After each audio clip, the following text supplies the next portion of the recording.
Clobberin time!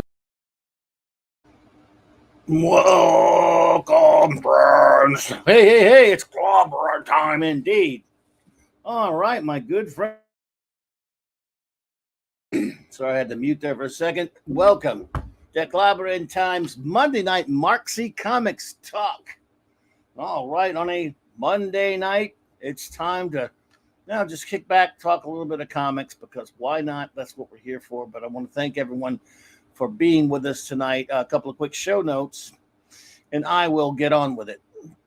Let's see here. What do we got going on first?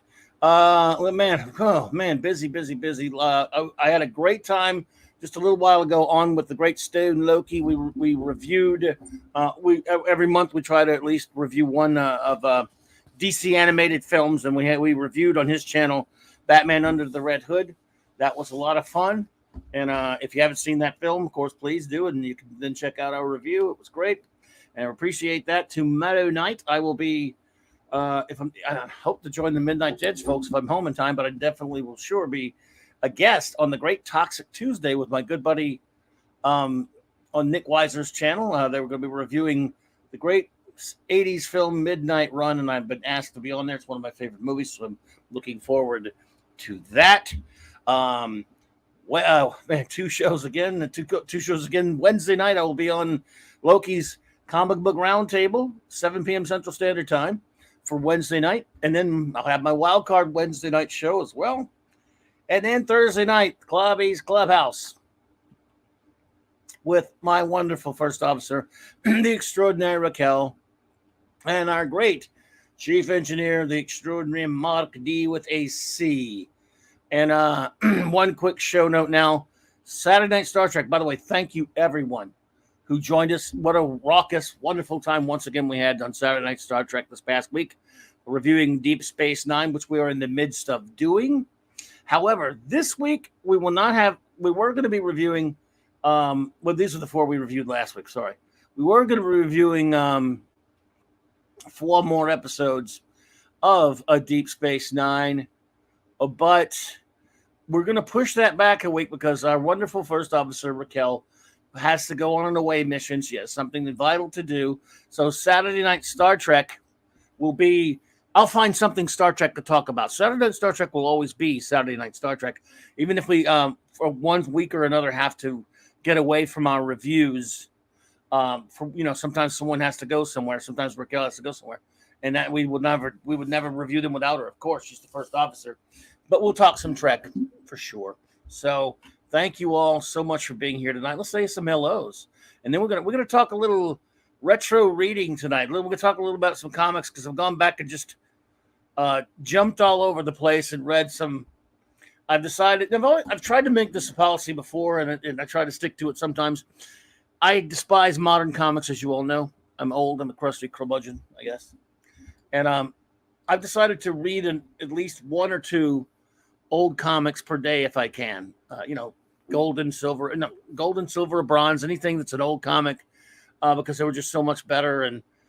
And to go kind of random with it a little bit, although that never really happens. You read one of a certain issue or something, you want to read the next one, or whatever. But you get on a kick with one thing, you know how that goes. We'll talk a little bit about that. But first, we will let's say hello to our friends who are with me in the chat tonight, and thank you so much for being here. Thank you to anyone who is lurking out there or listening to this on a later repeat or a download. I do appreciate you so much. On this Monday nights, I know a lot of people are busy. I know YouTube is busy. So I thank you. The great D-Bud Martin is here, the man of iron. D-Bud, what's up, buddy? Good to see you there, my friend. Hey, Eric K., the bronze wrencher himself is here. The great Eric K. There you are, my friend. Appreciate you, buddy. Always good to see you. And let's see. I think our great buddy Chris Persia is here. The great Chris Persia, the master of the Canadian wrench. Thank you for all you do, buddy. I really appreciate you. And a big shout out to all of our members, by the way. This one, let's see. This one's for you.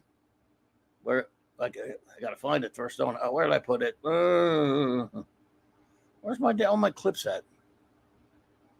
Okay, here you go. Thank you. I just love clobbering time. You guys right back, even though you didn't. Even though I know you didn't say that, you meant it. Brian Hepburn, thank you for being here tonight. Good to see you.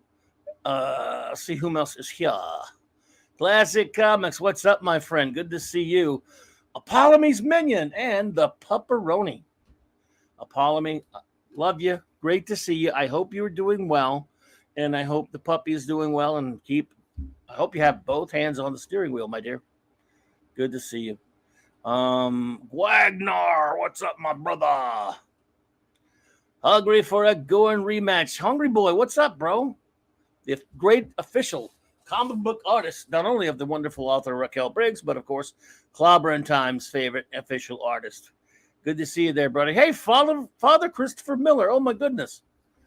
It is a pleasure to see you, my friend. I'm honored to see you here, everyone. Of course, if you have not followed the Nerd Father, what are you doing with your life? He has a great channel as well. He streams a lot on Fridays. I haven't been able to be over there in a long time, Father, because I'm usually not home on Fridays. But I hope you're doing well. You're streaming and everything else you got going on. And I'm honored to see you here, Father Miller. So everyone, please give a big greeting to Father Miller here on Monday Night Mark C Comics Talk. Masters Maniac Mexico. MMM, what is up, my buddy? Good to see you, sir. Always a pleasure. Linrod, hey. Let's see. J-Man, are you here? J-Man, buddy. We got to get together and do some reviewing soon, folks. I love doing the classic comic review, and J-Man and I have reviewed a few, and we'll be reviewing some more great stuff soon. Reviewing some classic old comics. And not in the not too distant future, not even next Sunday AD, but soon, I hope. Larry, what is up, my brother? Fathom Outsider, what's up, bud? Yes, Phantom Outsider. I went to France to read my old comics on the cave walls. They have caves in France? Who knew?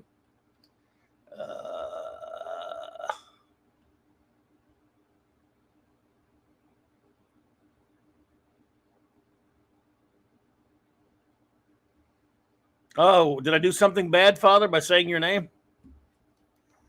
Father Miller. I guess it's just a habit. I hear people say it all the time. When I hear Gary say it all the time. My apologies. He's Father, Anonymous Father. The Nerd Father. Just put Nerd Father on there. Anyway, I'm glad to have you here. But I did not know I was not supposed to say your name.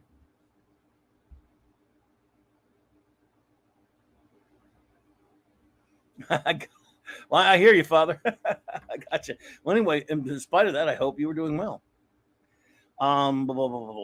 So, let's see here. A lot of us here, this is Comics Talk on Monday nights always, as you know, in the name of our great friend, Mark C., who we lost.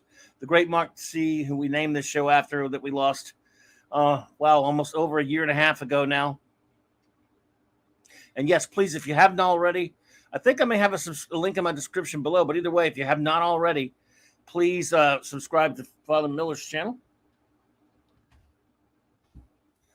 But yes, as you all know, we're Monday Night Mark C Comics Talk, so it's always comics on Monday night. And I got, when you cover something like that, the comics industry is dead to me. I believe it's dead in general, but that's my opinion is it's dying. But as far as on a personal level, it's dead to me. Except, again, for the exception of that book I bought last week, Fantastic Four Full Circle, that great book that was not even really printed by a comic book company. But the comic book industry is pretty much the art form. The art form will live on. I love the art form of comics. It has meant so much to me for so long.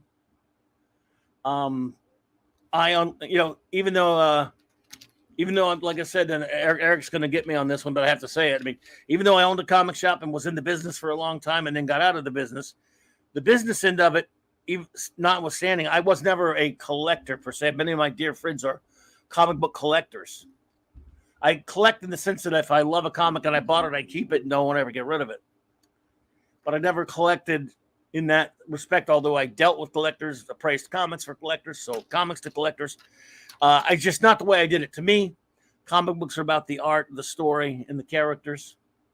And I know you all love them too. Larry, they refunded again. I'm sorry, Larry. I'm not sure why that happens, but I'm kind of new at this game when it comes to the membership thing, so I'm not sure.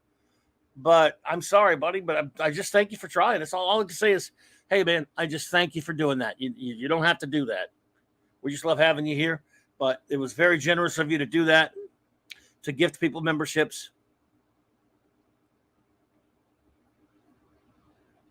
So thank you. And that, and I'm, like I say, I know you're giving them the kindness of your heart, and you wanted somebody to take those. I don't get gigantic numbers in the chats all the time. A lot of people come, I get listens later and stuff. Usually, we have a wonderful bunch of friends who do show up in the chat often, but never like tons and tons of them. I guess that can, in other words, like right now, almost everybody's a member. So if you gave out, just sometimes there's almost all but members here. So it's like a member screen of itself. So I guess that could be part of it.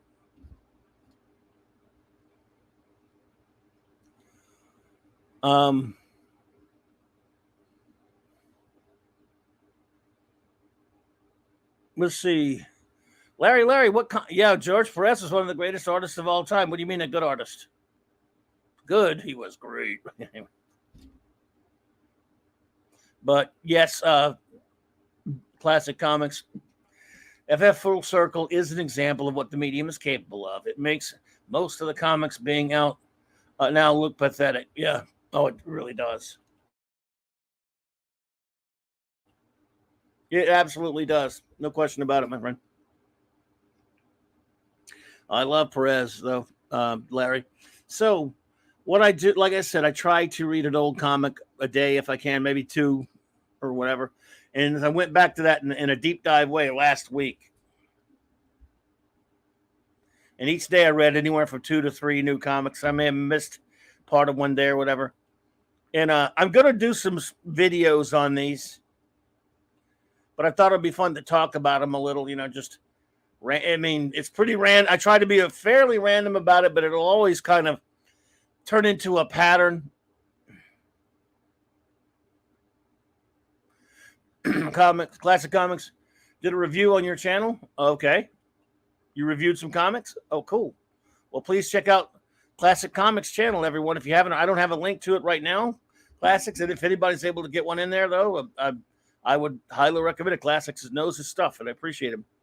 J-Man says, reading 205 of Superboy and oh, man, Superboy and the Legion of Superheroes. Oh, man, so good. I actually thought Ultra Boy turned evil for a second.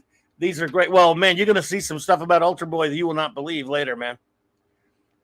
Maddie's daddy, what's up? Steve mentioned, bro. Well, good to see you, Steve. Thanks for popping in, brother. So, yeah, we're kind of random with these, but like I said, you get into somewhere if if you pick up an issue of something and you like it, you might get another issue of that same something. Whereas opposed to like if you go to the comic shop each week, you get a sort of a random, you get a stack of various different titles. So, but in this case, I try to make it a little bit like that. And I read this gem, and this is one. Look, as you all know, I'm old, and when you're old, your memory plays tricks on you. If you haven't read a comic in 20, 30, 40 years, whatever it is, and you can look at that comic and go, man, I remember that. That was great. And then you go, wait a minute. Or maybe I just saw the cover and someone told me it was great. Did I read it? If you read it, again, everyone's memory is different. Mine's just garbage that way sometimes. Unless I've read it relatively recently or if I read it like 50 times back then. There's some comics that I read so much back then, I have no doubt I read it and I could tell you things about it. And I can go back, oh, yeah. There are other ones I'm almost sure I read, but when I go back and read them again, I'm like, wow, I remember.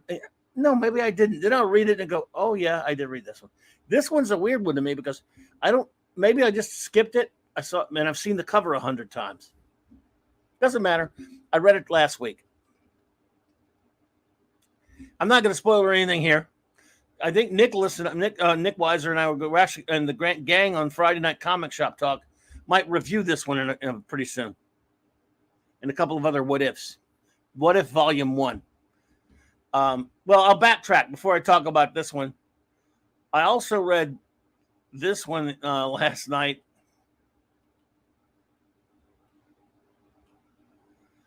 And I just, when I first saw What If #1 on shelves, this is, I mean, on the rack in 1977.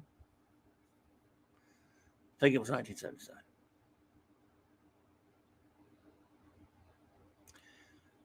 I was, it may have been 76-ish. 76, 70s. Man, I'm bad with, I think it was 76, 77. This comic came out. So 12 or 13, whatever, 14 years old, somewhere up in there. I was 13. I freaked out. I couldn't believe it. That's why I can remember the Eckerd Drugs I bought it from, which is no longer there anymore, in my hometown that I still live in. I can remember going to see a Disney live action movie at the Broadmoor Theater. You remember that one, Steve? And then going over to there and getting this comic. I had not seen any ads, and if I don't think I ever saw any of the ads, or maybe I did. You know, Marvel did tend to have those ads. Grim, welcome, good to see you, my friend. And I just remember going nuts, man. I went crazy over this thing. I couldn't believe it. You have my favorite, the Fantastic Four, and you have my other favorite, Spider-Man. Now they've met before and all that stuff, especially Amazing Spider-Man #1. But this was just insane. I'm like, no, joining the Fantastic Four, I could even, my 13 or whatever year old brain just could not wrap my, around that concept. But, and of course I bought it and loved it. I over the years, I don't have it. I don't have it anymore. I don't think, but I don't have a lot of my old comics. That's another sad story. And I have not read this comic in so long. I know I probably read it a bunch back then, but it's been a good while, so I remembered bits and pieces, and I read it again last night. You know what? Like a lot of what ifs, it's bonkers. And back then, it was the 70s, and a lot of 70s movies and TV shows had downer endings. This is, of course, as you know, What If is Twilight Zone for superheroes. And this story,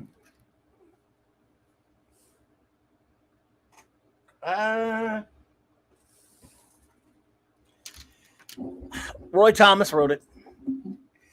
The art by Jim Craig and Pablo Marcos is passable. It's a little, I don't know. It's fun to read. That's going back. Look, that's another thing. No matter how ridiculous or goofy any of these comics are, they're just still fun, and they're fun to read. I have critical opinions on them now that I'm older, but nothing detracts from the fun of reading these old books.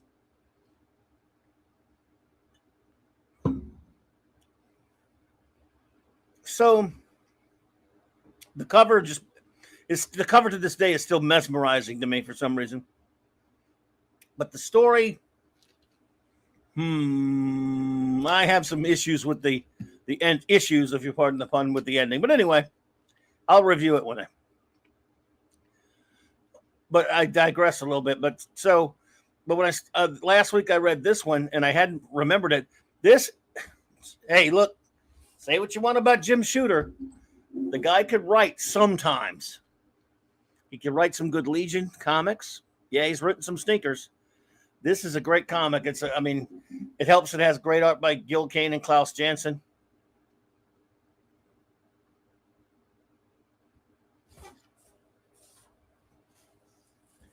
But Shooter did a fine job with this story. It's almost all what ifs have a downer ending though, Phantom Outsider. But this is a brutal, but in a good way, and an uplifting. Even though it has a downer, there's kind of an uplifting nobility to it. So this is one we're going to be reviewing it on Nick's show, and I'm going to review it myself as well. But this is an excellent story.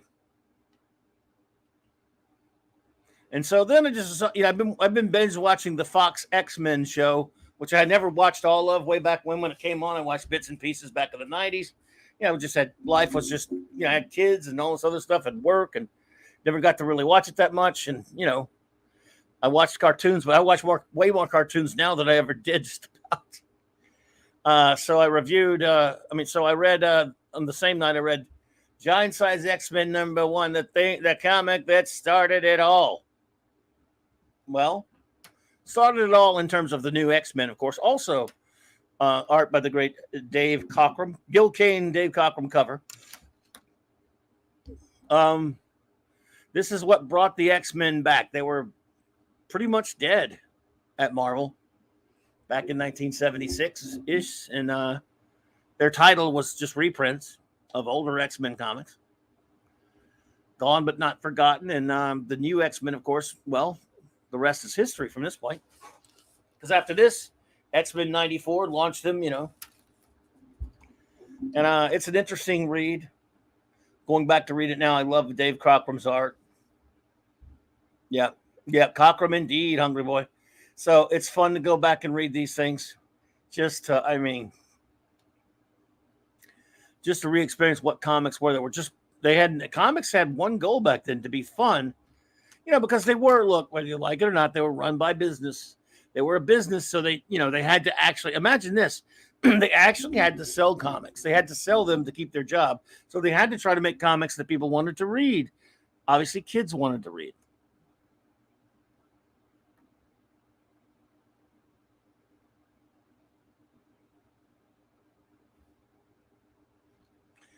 So this was the launching point for the new X-Men, and the Lin Wein, of course, introduced them to this. Then later, Chris Claremont would take over later. But it was a good jumping on. It was so if you ever want to jump on, you should start at the beginning. Read from #1, the Kirby issues, and then on. But you can jump on here at X-Men, Giant Size X-Men #1. You could, if you just want to start with the new guys. Well, mostly the new team. Now here's where, man, I don't know what it was. I just got this. This is a comic that I did read at one point a long, long time ago. I remembered bits and pieces of it. Let's go back to What If. What if Conan the Barbarian walked the earth today? Well, what if? What if he did? A great John Buscema, Ernie Chan cover, of course. Roy Thomas. Nobody wrote Conan but Roy Thomas at that point, even in a What If. And actually, by the way, Roy Thomas it came up with the idea for What If. It was his idea. So, oh yeah, Hungry Boy, great work by Dave Cockrum on that book. Oh my goodness. So this was, again, as a Conan fan, even if you're not a Conan fan, it's an interesting read.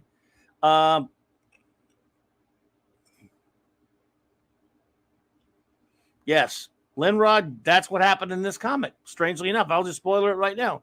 He got canceled. Conan would get canceled today. But this is 1978. One of the funny things in this comic, and I'll review it, but one of the funny things in this comic, indeed, was Daredevil, not Daredevil. Peter Parker pops up for a second, but spoiler. But anyway, one of the funny things is people are seeing him on the street. He's been transported into modern day, 1978. And people were seeing him on the street one person called him Arnold Schwarzenegger. Remember, this is years before the movie.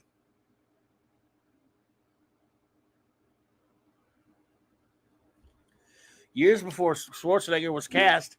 And at that time, I know he was a famous bodybuilder, but, then later they kept calling him Rocky. They kept calling him Stallone. They always so most of they kept calling him Stallone and, Rocky or whatever.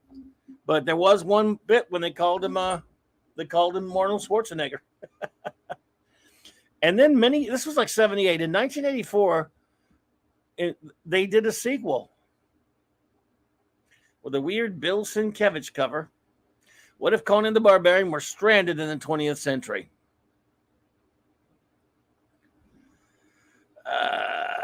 Yeah. Okay. This comic is bonkers. Again, a lot of these what ifs are bonkers. You got to understand that going in. It's fun though. Sometimes it's fun. Sometimes it's like, what were you thinking?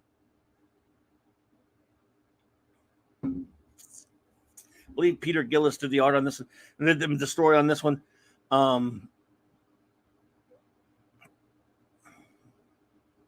Oh yeah, Classic Comics. I'm getting to that one. I read that one also.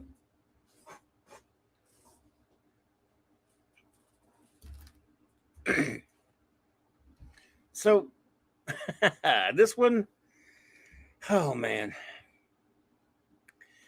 There are parts of it, I kind of like the last bit of it. It was pretty interesting. And I'm definitely going to review it in depth, but there's some stuff in this. I don't know, man. I just don't. Some of it, I think it was.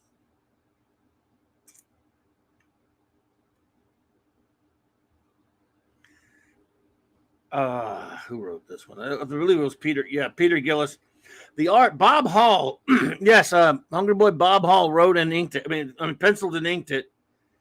The art. I mean, I like Bob. He's a nice guy. I met him once. I mean, I never was the biggest on him. I like some of his Shadow Man. It was okay.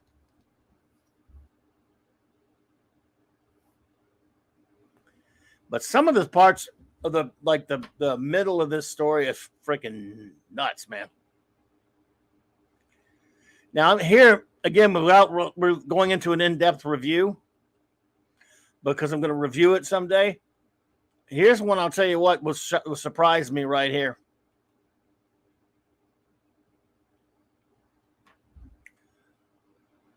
Yeah, well, what if Wolverine battled Conan the Barbarian? This is a pretty good story. I actually like this story. Did Bob Hall do Thor? I think he mostly did Avengers or something like that, didn't he? Classic Comics. He may did some Thor. I know he did Shadow Man at Valiant later as well. And he's a nice enough dude. I know he may have done some Thor. I just don't remember. I mean, but I know he also did he did a lot of Avengers and stuff, or was it West Coast Avengers as well, or what have you? I don't know. But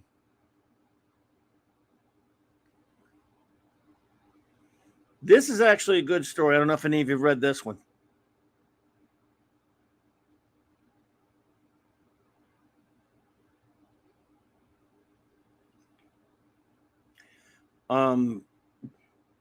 Written by a guy I'd never heard of, Glenn Herdling. Could be a pseudonym. I don't know. Gary Quapis and Ian Atkin, and maybe even Brian Garvey did the ink. So the art's pretty decent. Some of it they just used some burn stuff for it, but again, I thought this was pretty good.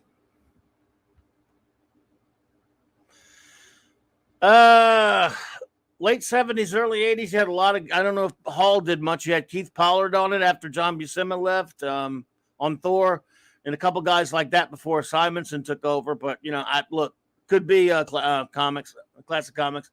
I'd have to check, but yeah. I mean, Bob Hall, like I said, I know he did a lot of Avengers. Anyway, could well be. You could be right. Then I decided, because my good buddy J-Man, I'm just so thrilled. I'm thrilled that my buddy J-Man is starting on his adventure, if you'll pardon the pun, reading Legion of Superheroes. MMM said, what if Conan walked the world today? He would have called himself J-Man. Wait till Friday, the 8th and September 2022. Just go on YouTube to Slaughter Crawl in the name of your. Oh, yes, indeed, MMM. Well, J-Man rocks. So.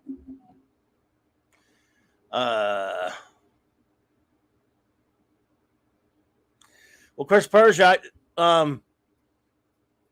I don't have there are a lot of these comics. Some of these I have, and sometimes I don't. Some I don't, but I'm too lazy to go dig out the ones I do have, so I just read them online, which of course you can't do. Yes, you can. Anyway, J-Man has started. I think he started at this point, though. He did read Adventure 247. He's he'd never read Legion before, and he hears me talking up the Legion of Superheroes all the time, which I love. This is 197, where the Superboy title started sharing the cover title with the Legion. Superboy starring the Legion of Superheroes, and it just became a Legion book, and which I'm perfectly happy about. I love Superboy. I have a bunch of the early issues. I have almost all of these when the Legion took over. I'm thinking I'm gonna have a gap or two later, way later down the road. JD Lewis, what's up, buddy?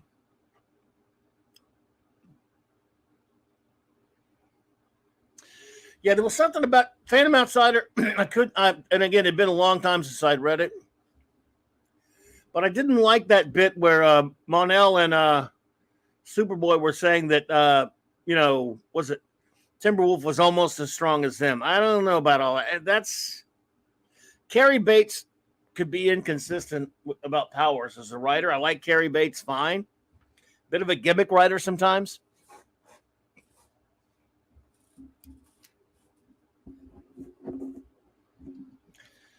Well, I'm a big Superboy fan, Hungry Boy. I love him, but yeah, I bought it before. I want all the ones before that too, but I love the Legion, so yeah. I think there's no way that Timberboy is even almost as strong as Superboy or Mon-El. He's strong enough. I mean, he's strong. That's like saying Spider-Man is as strong as Superman or Mon-El, and he isn't either. It's not even close.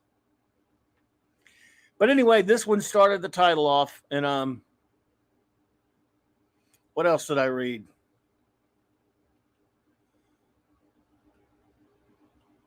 Another What If. All right, this one here, folks. Like I said, this one's batshit, boys. A lot of these issues are just, and sometimes I'm saying that tongue in cheek in a fun way. This one is, again, this is a bonkers comic. Oh, classic comics. I love Timberwolf. I'm a big fan. I love Lone Wolf / Timberwolf, the great Bryn Londo. He's one of my favorite characters. He's just not as strong as Superboy or Mon-El. But Kirk, I don't know, but still, I love him.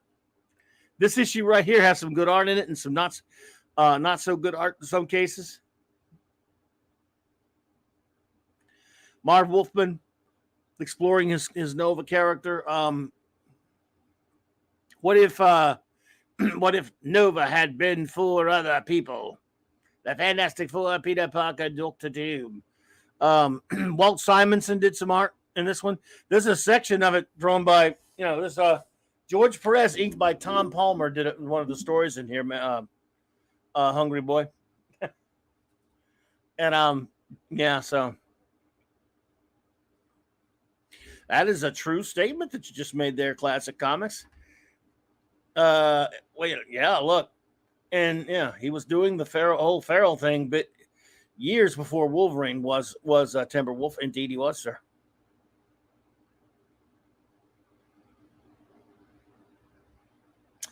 I'm a big Nova fan. We reviewed Novas 1 through, I think it's 12 or 13 or whatever it was, on the comic shop over at my buddy Nick's channel. And so this was it was an interesting read. Most of the art's pretty good, except for I wasn't too big on the Carmen Infantino bit. The stories were weird. They were not, they were interesting, but they were kind of messed up. And man, and there's a backup story. Jesus, good old look. Let me see who did that backup story real quick. 1 through 12, D-Bud, and that Amazing Spider-Man crossover. Thank you. All right. All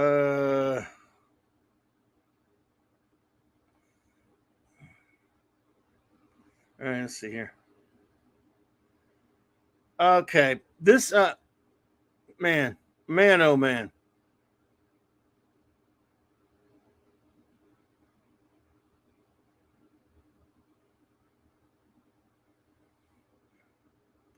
All right, just a second.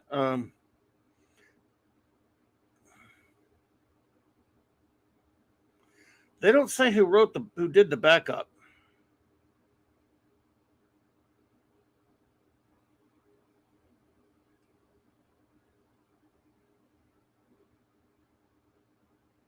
That may have been in a different book. I'm sorry, I think it was a different book. I think there was a backup in one of these other I'll have to find it now. One of these what ifs had a crazy backup about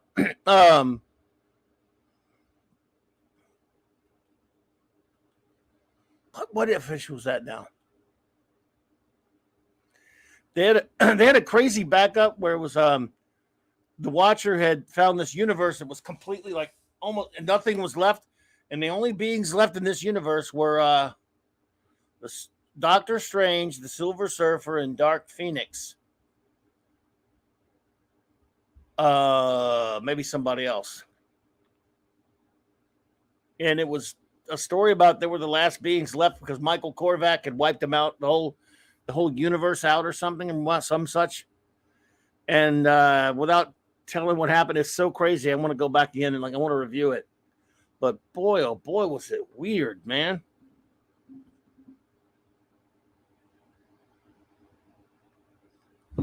But it may not have been the one with Nova. It would have been a different one. I think it was a different one.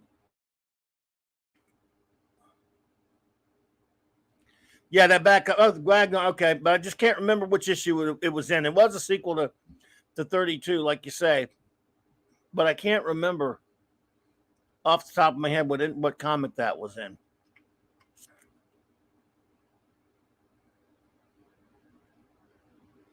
Yeah, I know it was a follow-up to the Korvac thing. It was weird where they put it, though. They just chucked it behind something. It was a weird story. And again, really messed up. Another what if here. This story, you know, look, you can say what you want about the art on this one.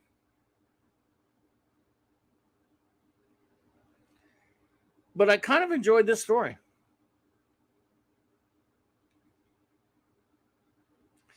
I'm a big fan of I like Ron Wilson on Marvel Team Up. I mean Marvel 2-in-1. Daddy Bulandi did the inking on him. I got Alan Zelenitz, I think you say his name. I've never really liked too much of the stuff he did, but this was kind of an interesting story. I thought. Like I said, I'm being vague tonight because I'm going to review some of these and whatever, but I thought this was a pretty well done. A fun one. Pretty cool. So I love what if just for the screaming in colors, and they were always cheaply accessible to the early 80s flea markets. Masters MMM, yep, I hear you there. Also in keeping with Legion.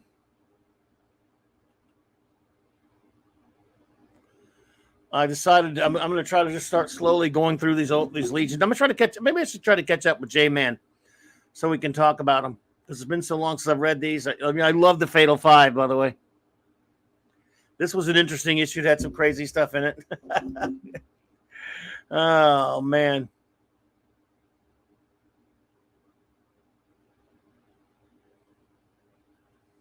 And then, like I said last night, I went back and reread this one.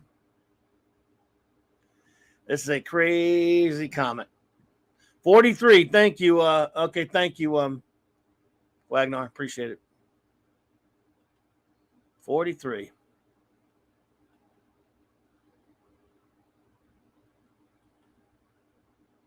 Yeah, it was in this one. Okay. Gotcha. Appreciate that. That was from 1994. But this comic, I don't know. I'm not so sure I agree with Roy's conclusions that he drew in that one, if you know what I'm saying. If you know where I'm coming from. But what do I know? So, have any of you been reading any old stuff? Anything I might know? Anything I might have read or might want to read again if it's been a while? I kind of like picking at random. I don't know about you.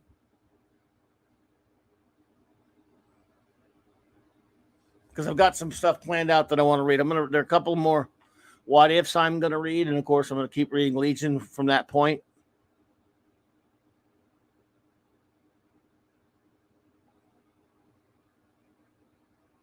It is kind of fun to read random issues too. Just like, pick one out of there. Like, what if you could do that easily because it's not connected to anything? I might be just some guy. Why does he do that too, Phantom Outsider? I'm not sure what your reference is. You have to elaborate, buddy. Ah, okay. Hungry Boy's reading some EC stuff. Nice. And some Tales to Admonish. Love it. It's been a while since I last read it. I forgot how great it was. What's that? Classic Comics. Read what? Through the omnibus volume. Limrod said still. Oh, yeah. Limrod's reading. I think you mentioned it last week. He's still enjoying the glorious FF goodies about halfway through. He's reading the old FF omnibus. That's greatness there. Hello there, they're not an Amanda Bear.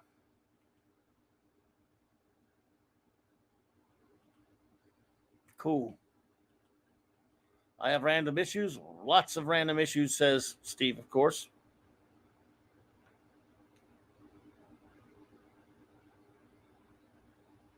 They're at an Amanda is just reading some new stuff. Oh, Ronin? Yeah. I haven't read Ronin since it first came out.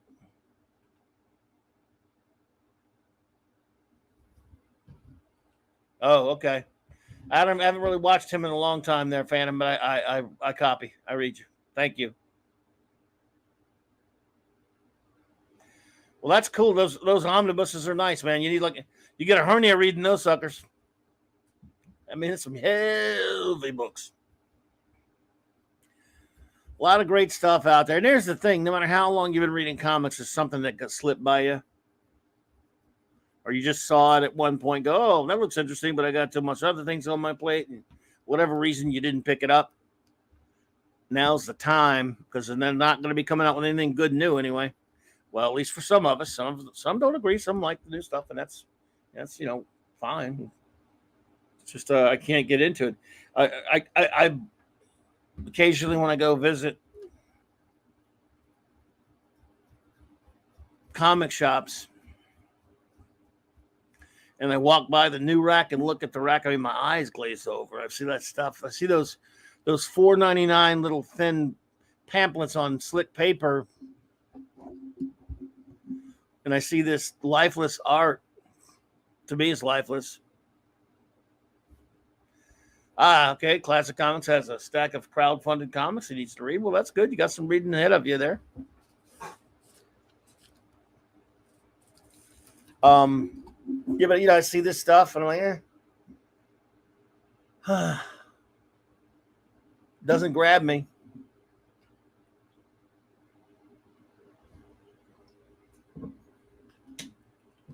J.D. Lewis says, well, I loved What If. The series was constrained by the fact that the writers went out of their way to show that the way things originally went down was the best way. Yeah,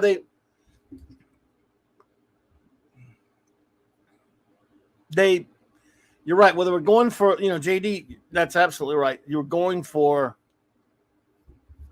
they were always going for the shock ending because they were, they grew up watching Twilight Zone and Outer Limits and things like that, of course, and Night Calorie, whatever. They thought it would be fun to show a shocking ending and every time. And you're right. They were always pretty bleak. Most of the What If stories I remember were downers. I'm not saying everyone was because I don't remember them all.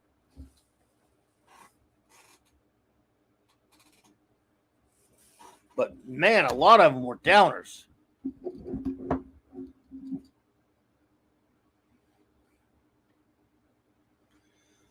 Naradax Amanda Bear, I can believe that.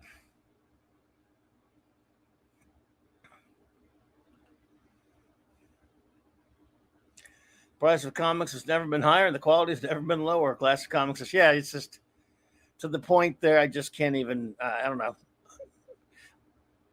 As I've often said, just a good number of years ago, not that many, but if you said, look, there'd be a time then that regular visits, frequent weekly visit to the comic shop would not be a part of your life anymore, even if you only were buying a couple books, only a couple of titles, I said, nah, that'll never change. I mean, even if they weren't that good, but it was something I was buying regularly, even if there weren't that many good titles. But there was a few things that I collected, quote, I used to collect it loosely, just things that I followed, that I bought regularly. 2 titles, 5 titles, whatever. Even at the lowest times for me in my comic, again, I don't like to say collecting, but reading, regular reading days,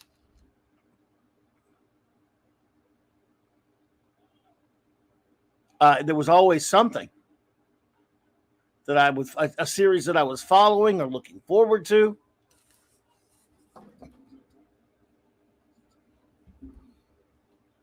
Always something. But now, like I said, I wouldn't have believed you. I said, I'll always go to the comic shop, even if but every week I'd go pick up new stuff. And it wouldn't be much, but and then I know it doesn't seem like it sounds crazy because it's been so long, but 2011 is it's 11 years ago. That was the beginning of the end, but even still, for a couple of years after that, because the Screw 52 ended DC for me, I wasn't really buying any Marvel books at the time. But even for a while, there were some other books here and there I was picking up. Then it just slowly just went. I realized I was buying like some Dynamite titles because they had some nostalgic old characters in. I was buying some stuff here and there. They were still doing Astro City for a while at that point. Once in a while, it was actually coming out regularly. So there was a reason for me to go to the comic shop. I was still engaged in it to a degree.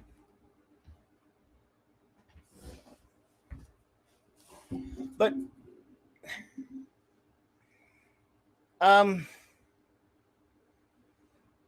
eventually, as time went on, after the 2011, 12, 13, I've been at least by about,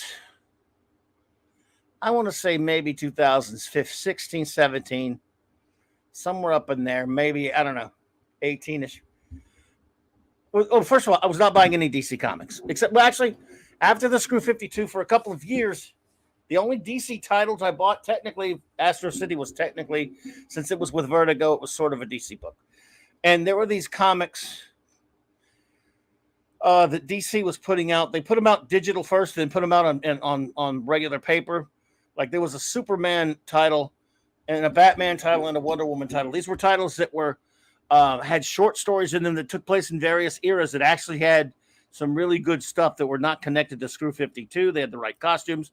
Not all the stories were great, but there were some good ones. And it was called Superman Adventures, I think. Or Adventures of Superman, because the old Superman Adventures was the old one based on the animated show. Adventures of Superman. There was a Batman one. There was called Sensational Wonder Woman one or something like that. And so, and then there was a few. Dynamite had a couple of titles, like a Doc Savage book here and there, or a Shadow comic. Different thing. There were a handful of books here and there. I didn't touch Trinity personally. Phantom Master. Yeah, I mean anything after 2011 that was I did not buy one mainstream DC title after 2011. After the Screw 50, in fact, before the Screw 52, I stopped. I've never bought any of those, and I never bought any of those titles connected. And I didn't buy Trinity. I didn't buy anything from DC. And I think for a lot of Marvel, I might have bought a Marvel book here and there, but for the most part, but I was still buying a couple of comic books on a regular basis. Here and there. I still go get my books every week. Even if sometimes if I skipped a week and went the next week, you know what I'm saying? But going to the comic shop on a routine basis every week was still a part of my life and had been ever since there were comic shops. When I started, and then before I knew what a comic shop was, every week and every day almost, I went to a comic book rack. So buying new comic books were a part of my life since I was old enough to ride a bike to the corner of 7-Eleven. Up until the late 20 teens, and then it just stopped. Yeah, look, classic comics. I respect that. A lot of people have said that, but it's Screw 52. I don't like what I'll never touch it. It's just I don't even want anything to do with any of it. If so, I believe people when they tell me, well, this one slipped through and it was kind of okay, or that one was good. It's fine. I can't. I just I no. And who did the art on that Aquaman anyway? Was it Jim Lee or somebody like that? I don't know. I looked at the art and didn't like it. A lot of people did, but I know it's Jeff Johns. I've liked some Jeff Johns stuff.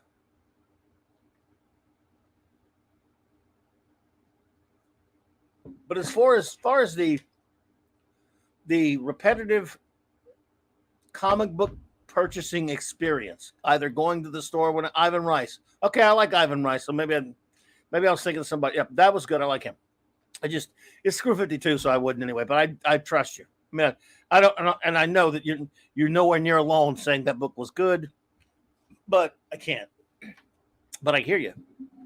Okay, I was probably thinking of another book, but anyway, yeah, Lee did the Justice League crap, and I don't like Jim Lee. But anyway, as far as the regular comic book buying experiences, I started riding a bike to a 7-Eleven and later going to the Eckerd Drugs or the K&B Drugs, and then later helping them start a comic shop and buying, working in and buying and running a comic shop, buying from comic shops, and from thenceforth buying at comic shops. So I've been buying comics from comic shops alone since like 1982. And before that, it was buying somewhere. Every week I went and got comics.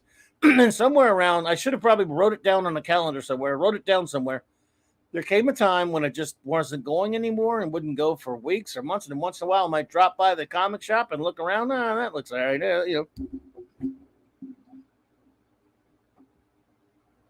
And now it's not. I love and because going like if I go out on a trip somewhere or anything like that, going to comic shops and I would still do it. It was always my favorite thing to do. So I loved nothing better in life than hanging around a comic shop because I could walk in there. I remember there were times, for example, over the past back when I was still going, just a number of short years ago when my son and I, for example, were driving home from work. And we'd stop off at the shop. So I just got to go in and get my comics. He'd be like, oh, God. So, no, I'll be in and out in a minute, I promise. I go in there and I come out like 2 hours later because I couldn't help it. I had to start conversations about stuff, not comics and other geek stuff. But I guess that explains why I run my mouth here all the time, and I'm sorry, I just do it. But I live for hanging out at comic shops. I love it. This is my comic shop, my virtual comic shop now. But now, I couldn't believe. Like a few weeks back, a buddy of mine, Claude and I went to the comic shop because I was bored really, and he still gets regular books, some of them.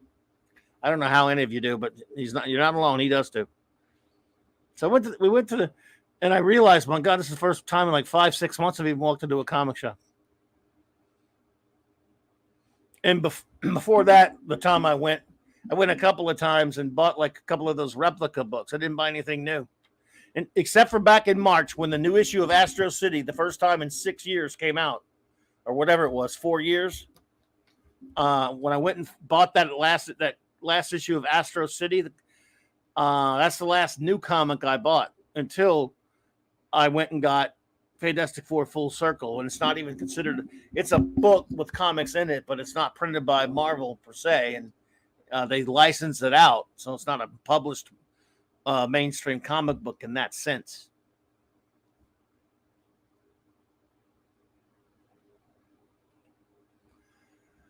I did the same. I did buy Spew 52 out of habit. Same with Marvel. At one point, I had like 3 weeks of books piled up that I hadn't read yet. My brother said, "Why aren't you reading them?" Good point, Phantom. I said, the stories were ticking me off. And he was like, "Yeah, they're terrible. Why don't you stop?" So went to the store and picked up last pull list and was done. Well, I can't blame you at all, dude. Hunger says there's so much Silver Age stuff before I could toddle that I don't need any new comics. Plus, so much Bronze Age stuff. That's exactly it. There's so much stuff that I either haven't read or haven't read in so long, it'll feel new when I go ahead and read it again. D-Bud said I bought my comics mainly from 2 drugstores from 1969 to 1974 until I found my first comic book shop. There you go. Now, that's Amanda said all I had growing up was random comics from the grocery stores and garage sales. Betty's daddy says, I bought them from a place called Pin Supreme on my way home from school when I was a kid. Oh, wow. Pin Supreme. Oh, that's right. You were a kid. I skipped lunch and used my money to buy 2 comics. The lady was nice enough to not charge me tax. Cool. Mine was the corner 7-Eleven, at least the first place I started going to buy comics off the spinner rack.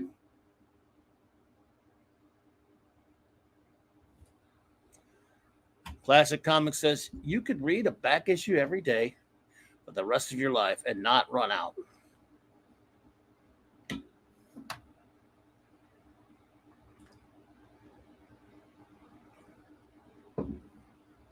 Hey, we have a new member. Mark D with a C is a new member. Dude, thank you.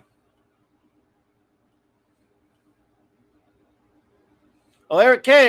Has gifted some memberships. 5. Thank you, Eric K. I appreciate you, dude.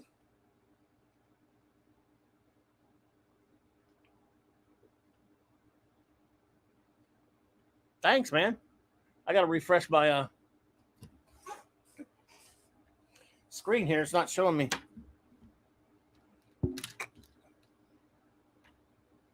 Huh. I'm having a bit of a technical difficulty here. Well, sorry about that.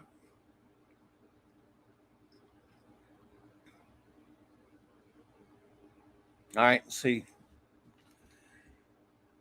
Mark D with a C. Okay, gotcha. Now I had to. Eric K, I did not see that until I went and checked them out. So thank you, Eric. I appreciate you. I can't see it through the StreamYards when someone gifts. So anyone who does gift something, I thank you. I'm not ignoring you. I just didn't see it until now. So let's see. This here is for you, Eric K. For where'd I put it? I gotta find it first. Where are you? Oh, there we go. This is for Eric K. I just love Clobberin time. And this is for Mark D with a It's Clobberin time. Thank you both.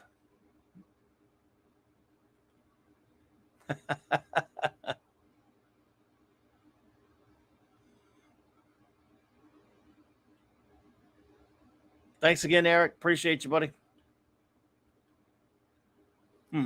Well, dang. Yes, indeediousness. So, well, let me.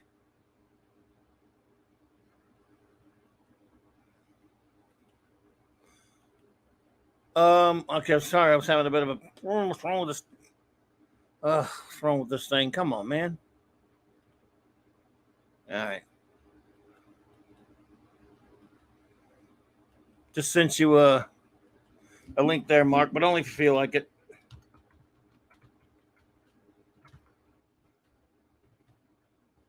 Only if you feel like it.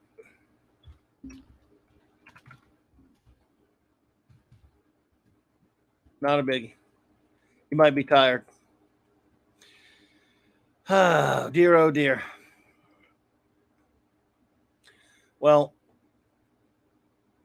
I'm going to start doing, I guess, some of these some reviews of some of these new comics. So, these old comics. Believe me, I understand what it sounds like when I'm saying this stuff about new books. I know some people genuinely like them, and that's great. I mean, look, I can't draw. Even look, I don't take the worst looking comic book you see out there right now. I can't draw like those people. And it's just that kind of art's not really to my taste. But hey, look, more power to them. You can draw a comic. If you're doing it just because you love comics, it doesn't matter whether I like it or not. I can respect that. They don't have to make them for me. It's just the ones that are being used and abused with, for agenda and all that stuff from DC and Marvel is the only thing I can't stand. Yeah, is it a bummer for me that they don't make things I really want to see? Yeah. But I understand, and I'm also a little hard-assed about it. I want things the way I want them, and they don't want to do them that way. But that said, sometimes to just trample all over the works of others is what I can't stand. What's up, dude? Hey, hello. Hey, man. I finally got the sub under. I was subscriber number 1, just so everyone knows. I have photogenic proof, as we would say, photographic proof. I'm glad you're here. Thanks, man. We have a new friend we haven't met before. Who's that? Oh, yeah, Alejandro Flores Ibarra. How do you say Ibarra? I hope I'm saying that correct. I apologize. Says, can I admit that I've never read a comic book from start to finish before? You certainly, man. You can admit anything around here. And we appreciate you popping in. Look, Jack Kirby, the king of comics, once said, "Comic books will break your heart, kid." He said to somebody. So, look, I understand it's not for everybody. I love the art form of comics, but it's not like the majority of people have read them or did. Now, most people you talk to maybe at some point saw one and read them, but no, that's not. I wouldn't even say that's all that uncommon, Alejandro. And it doesn't matter. You can definitely admit that, and we're just glad to see you here. Yeah, I mean, a lot of people are just into the movies and the TV shows and the cartoons, and they just read novels. Never read a comic, or a lot of people haven't. And it was our friend. In fact, our wonderful friend Raquel, who does our show with us on Saturday Night Star Trek, that reviews Star Trek with me and does our clubhouse with us on Thursday nights. She won't be here for this coming Saturday, by the way, but I'll announce that again in a little bit. But she's a professor from up in Canada. She loves Star Trek until, in fact, she still has not read a comic book. She said, did she read any of her gold keys that she got? She said as a kid she bought, maybe she did. Maybe she said she's bought some when she was very young. She bought some of those. I forgot what she said, girl comics or whatever she called them. Now we've sent her really the model kind of stuff. No, not that, but like little Lulu. I forgot what that kind. I'm not sure exactly, but maybe she's had as a kid. But she's been given some Star Trek comics as a gift, but she has not read any yet. But she loves having them. She loves looking at the art and stuff. And we're going to be making her read a comic soon so we can review it. But Nanat says, have you read any Comicsgate comics? Well, those. I think I haven't read. I don't think it was Betty and Veronica Classic Comics, but it was. It was up. She said it was up in Canada. I'm not sure, but Comicsgate. Now, those ones. I forgot the name of the ones now, but that they put in Walmart for a while. Yes, I've read a couple of Comicsgate comics for the ones they put them on the racks in Walmart for a while. And I forget the names of them. Well, one of them was Red Rooster. Another one was there were like 2 or 3 of them. They did one about that. One of them was a Western. I can't remember of them now. They're not. Were they independently published, or were they? Yeah, they were Comicsgate, but they got this deal with this company to put them on this bin in Walmart for a while. And they had they weren't cheap. They had like 4 different titles. Oh, they had a stand for them and everything. Oh. And but I know that at least for a while it was the Brightweiser comic, Red Rooster, and a couple of other books. Hey, Trevor Cunningham's here. I've not read Cyberfrog though, JD Lewis. I have nothing against it. If I could afford it, I'd buy that thing. But I've got a super sticker. We got a $2.99 super sticker from Trevor Cunningham. Thank you so much, Trevor. I appreciate you. It's a cool pair. Indeed. Well, thank you, Trevor. It's good to see you here, Trevor Cunningham. Thank you so much. But I have not read Cyberfrog, JD Lewis. No, but I'm trying to think. It was Red Rooster, and it was a couple of other titles. There were, like I said, they were part of Comicsgate. I don't know if they broke off from Comicsgate, but they got this. In fact, I think they may have had a falling out with them. Yeah, there you go. There was Red Rooster, the Futurist, or something like that, and Bass Reeves, and there may have been another one. And they were in Walmart for a few issues. I only bought the first few. I mean, the first couple. I only bought a couple of the first issues. That is, I didn't buy anything after number one of those. I mean, they were like $5 a pop or something, and they were okay.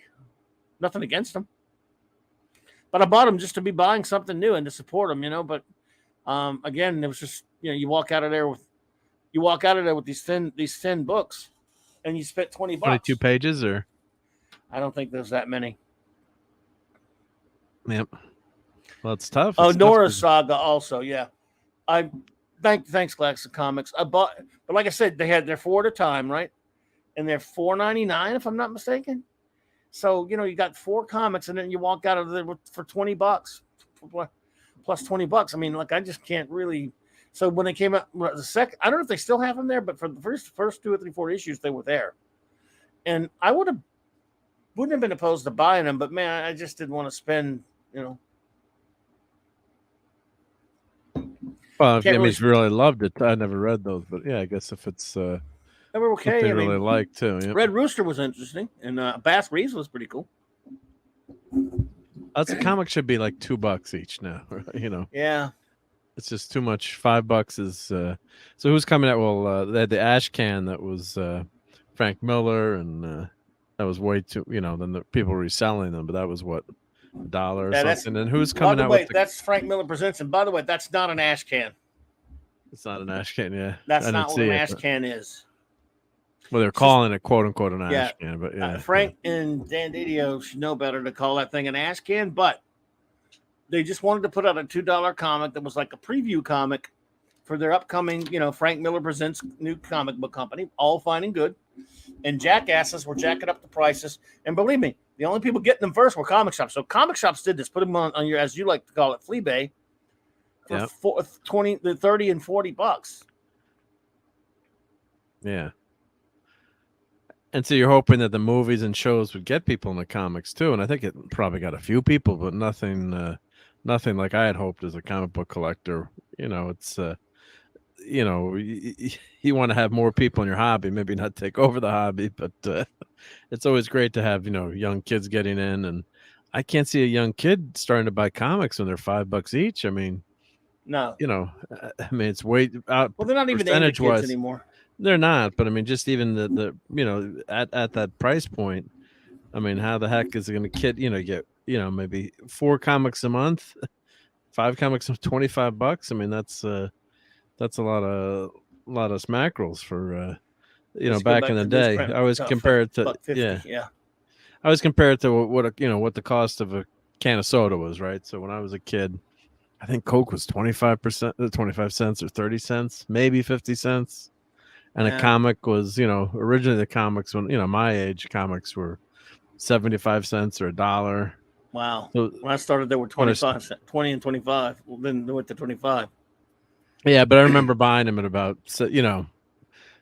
Yeah, what were they in the late 70s, like early 80s? It was 35 cents. I think they were 25. They started going up to like 40 and 50 and some stuff like that. Trevor Cunningham, by the way, says, haven't bought any new comics in a while. Just recently bought a big book called Pulp Power with artwork of the Shadow, Doc Savage, etc. Really wonderful stuff from a bygone era. Oh, I love the Doc Savage and the Shadow. Trevor, that's cool stuff. Good deal, man. Love it. Let's take a look and see what that book is. Alejandro says, here's the thing. I bought a bunch of trade paperbacks of different comics lines and from my local Comic-Con over the past 6 years, but I haven't read any of them. I got you. Well, that happens sometimes. That happens. You don't read it. They get piled up. I understand, but you never know. I don't know what you bought, but you never know. Crack one open one of these days, and you never give it a shot. Knows? Yeah, give it a shot. You never know.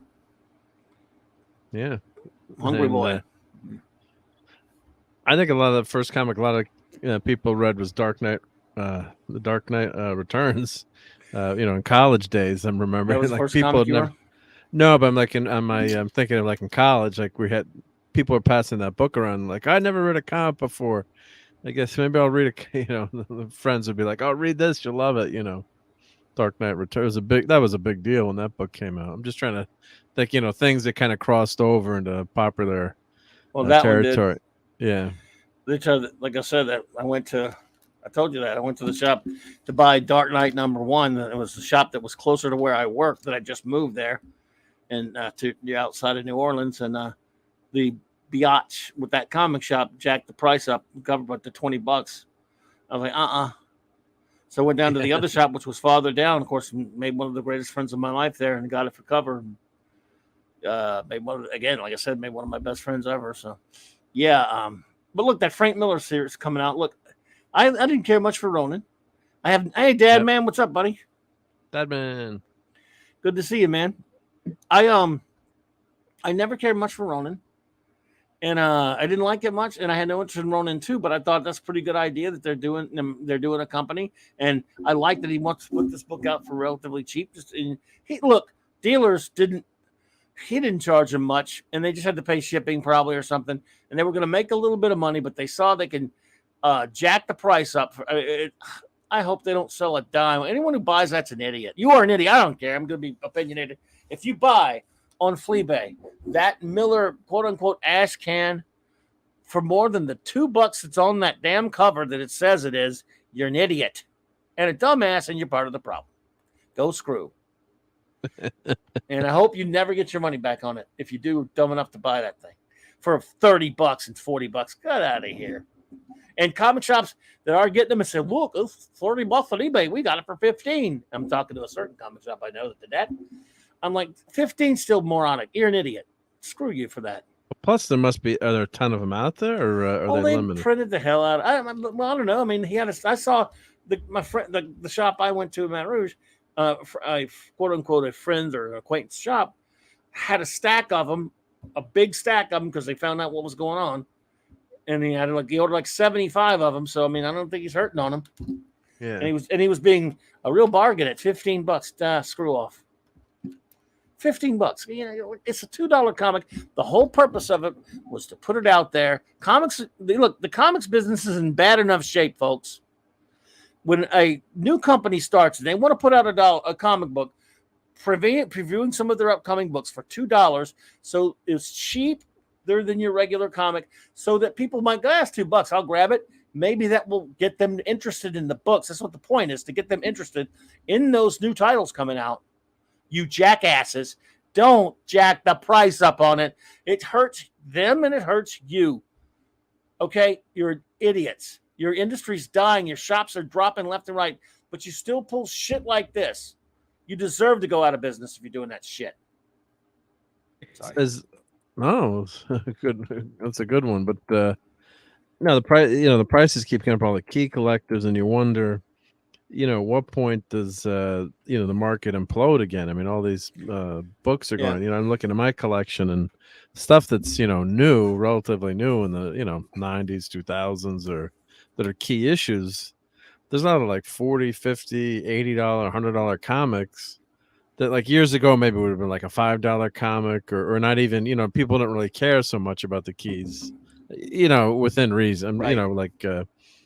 Certain events or certain things, and that it seems like these prices are getting bid up, and then you wonder what's going to happen. I mean, if there's so few comic collectors, I mean, I guess it becomes like an object of art event, or like it's, even though it's the number of people buying comics keep getting smaller and smaller, but I guess there's these really rich collectors out there who keep jacking up the prices, but at some point you wonder if it's the bottom's gonna fall out. I mean, of course, Spider-Man, #1's always going to be, those, special issues, Detective 27, et cetera, is always going to be worth a ton of money. But some of these comics that I'm looking at, like my database flags them just because the cover is really cool or something, and they're going up way up in price, or like the new Thor comic with the god, the God Hammer, forgetting the character's name. It was like a brand new comic, and they, it was selling for $50 on eBay. I'm like, is it going to be selling for $50 in 5 years? You wonder where that hype, how that's gonna. And I just buy the damn comics to enjoy them. I mean, it's not for an investment, but and I usually miss those key issues. That's my superpower when I'm collecting. I go back and I look. It's like the real expensive key issue. I've got like all the issues around it, and I miss that one. I tend to miss that valuable issue. Yeah, no, I hear you. Absolutely, Ishness. Hey, Hey, Keely. Keely Chow, roll tide. And your tide almost got rolled, but you rolled. You won. So I'm saying. I'm teasing him. You did okay, man. Yeah. Yep. Yes, they're idiots. They make an ass of themselves. Alejandro says, I want to get into comics, but I have issues regarding attention span while reading. I have Asperger's and I believe ADHD. I struggle with ADHD myself. I have big time attention span issues. Always have. I run them old, and they got worse as I've gotten older, and it's tough for me to concentrate. That's why, and my eyes get so bad. I used to love sitting there reading just a book, reading a novel, and it's tough for me to sit still for that as much anymore like I used to. But in comics, it's tough for me to sit still for reading a comic right now. It really is. But but I enjoy it so much. I've decided, when I do it, if I could do it like sitting at the computer or online like that, it helps a little bit rather than because I can see it a little bit better. I can blow up the panels or whatever than just sitting and holding the comic, physically now. Yeah, and your eyes going too. That sucks as you get older. So, you're trying to read now I got to put my reading glasses on to read a comic. Right? If I take my contacts, I can still read, but that's just a hassle too, which is, that's a ridiculous problem to mention, but just sure. You just so reading them on the screen sometimes is actually a lot nicer. I wish I could get one of those big iPads that are too much money, but it'd be great if they had like a cheaper iPad that was the screen was the size of like an actual comic. That would be cool. So and then you can obviously zoom in, but and of course Comicology screwed up there. Is the reader still okay is the app okay, or is the store that's screwed up on Comicology? I know the store's a mess. Comicology anymore. I haven't looked at it in a long time now. That I can read them on a certain site. I won't mention. I don't want to get them in trouble. Yeah. I don't know. You can mention them. I guess who cares? I mean, they're fine. They do well. So I don't think they're in trouble. I could go to this site that has every comic ever made, and you can read it for free. I don't know how the legality. I'm not sure how it works. Yeah, I think it's. I don't know how they get away with it. I don't know. Well, they're probably they're not hiding it either. Though. Servers. It comes up in Google searches. Yeah, their server's probably somewhere in God knows where. Well, Google shows it up if you just type in the title of a comic. Yeah. No, I'm sure it's. And they've got it all, so they're great. If they go down, I'll be in trouble. Because I could find all kind of stuff I've either don't have anymore, or if I have it, it's buried somewhere so deep I'm going to take forever to go dig the sucker out. By the time you find the book, right? Keely, that's true. Both Gary and I have owned comic shops. Difference is, and so is D-Bud, by the way. It's a conspiracy. Yeah. I owned one down at BF Egypt in the 80s and worked, in the 90s and, worked, down in the nothing South. Gary owned one in the big time, the big leagues over in the big city over there in the city of loons. It's a crazy loony city, but city nonetheless. San Francisco. So, let's see, Dadman, was Dadman you still here, dude? Are you talking about is he doing this show talking about football soon? Yeah, I'm gonna be on Thursday before the clubhouse, so I'll be on it. I think we're starting at 7, Dadman, or 7 or 8. I can't remember, but we'll be done before the clubhouse, obviously. So I'm not an expert in college football, but I'll give it my shot. I'll make my picks. You're gonna talk any pros? Because I guess we'll mention a little covering the pros for you if you want, Dadman. Talk a little pros. The Giants had a great win this week. Wow, we won't get too far into the sports ball tonight. I know they don't want us to talk sports. Look, I got to float around the pool, and I was so happy for my Saints fans friends because they came back with an historic win. They were down 26-10 in the fourth quarter and won. Wow. And that's it. See, it was at Atlanta. Saints Falcons games are they're the most insane thing ever. But anyway, they're Oliver Belamonte, what's up, my friend? We promised no more sports talk, everybody. We're just Yeah. Although the I'm Giants did go for that the 2-point conversion. That was gutsy, and they made it, so that was cool. I don't get to Yeah. see any highlights. I have Well, no they had TV it anymore. was less than a minute left, and they scored, and they 1 to tie, 2 to go for the win, and they got the 2-point conversion on this great 2-point play, and like a forward underhand pass, and then the other team came down the field and missed the field goal right wide left. So yeah, but that's so I just promised not to talk about sports ball. And what does he do, folks? Yeah, I just had them. But Giants, what was Giants haven't had a good win in like 5 years. Just start running away because they don't want. I mean, look, I talk it, but nobody wants to hear sports talk. Yeah. But I know. Oh, it's not you. I'm teasing you, of course, but it's my fault because I'm the jackass that brought it up. Alan Bellotti says, I'm envious on YouTube that comic book collectors and thrift buyers are buying silver, gold, and bronze age, modern age comics at garage sales, yard sales. Lucky they buy them at cheap. Yeah. The stuff you can find, my friends. You got to get lucky. Yeah, well, I found last year I was traveling. I went to an antique bookstore, and I remember I found that Batman. It was a 10-cent Batman. What? 8 o'clock, by the way. Oh, 8 o'clock. Yes, thank you, Deadman. Yep. I found that like an old detective from the 50s. It was, a 10-cent title. It was a 10 or 12, whatever the heck it was. And it was, $2. I mean, it was maybe worth $25, but it was in bad condition. It was $25 relative to the condition, but snag that. It was in a box. And someone was watching, found a Wolverine, a Hulk, 181, first appearance of Wolverine. And it was like a stack of comics. And, the person was selling like stack of it was like a flea shop or somewhere, a thrift shop, stack of comics, $25.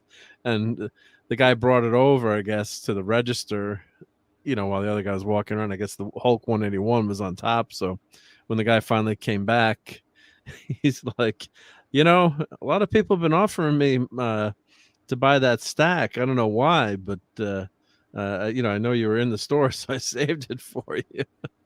It's like, yeah. Nice. So. By the way, Keeley says, F the Bucks, F the Giants. It sounds like I want to go out on a limb and say he's a Cowboys fan, whereas Devin says, how about them Cowboys?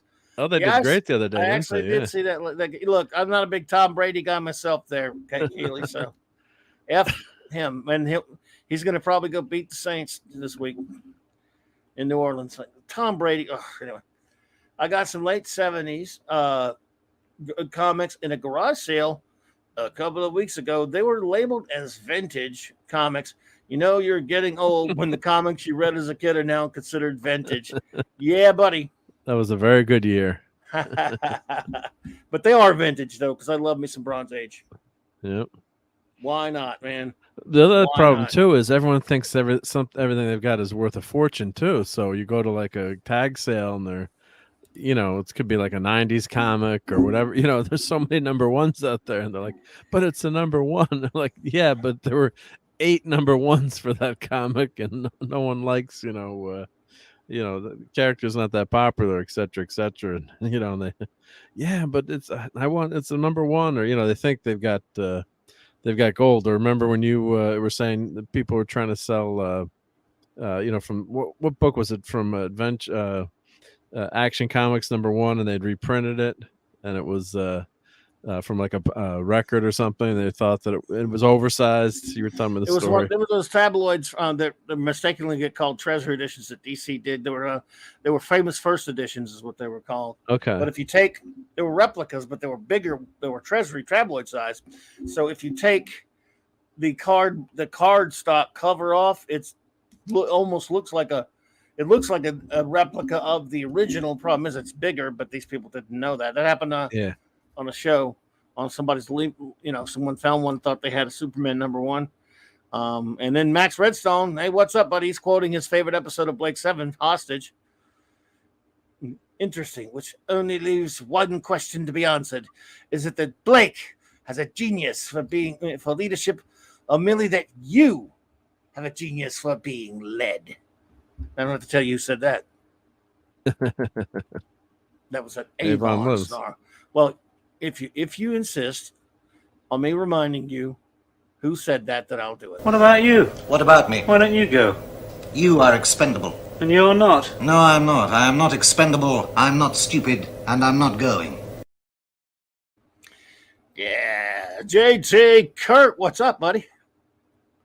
Hey, Good JT to Kirk. see you, man. Yes, indeediousness. Wow, I thought everybody would leave when we mentioned. By the way, Keely said his teams lost yesterday. You have two teams?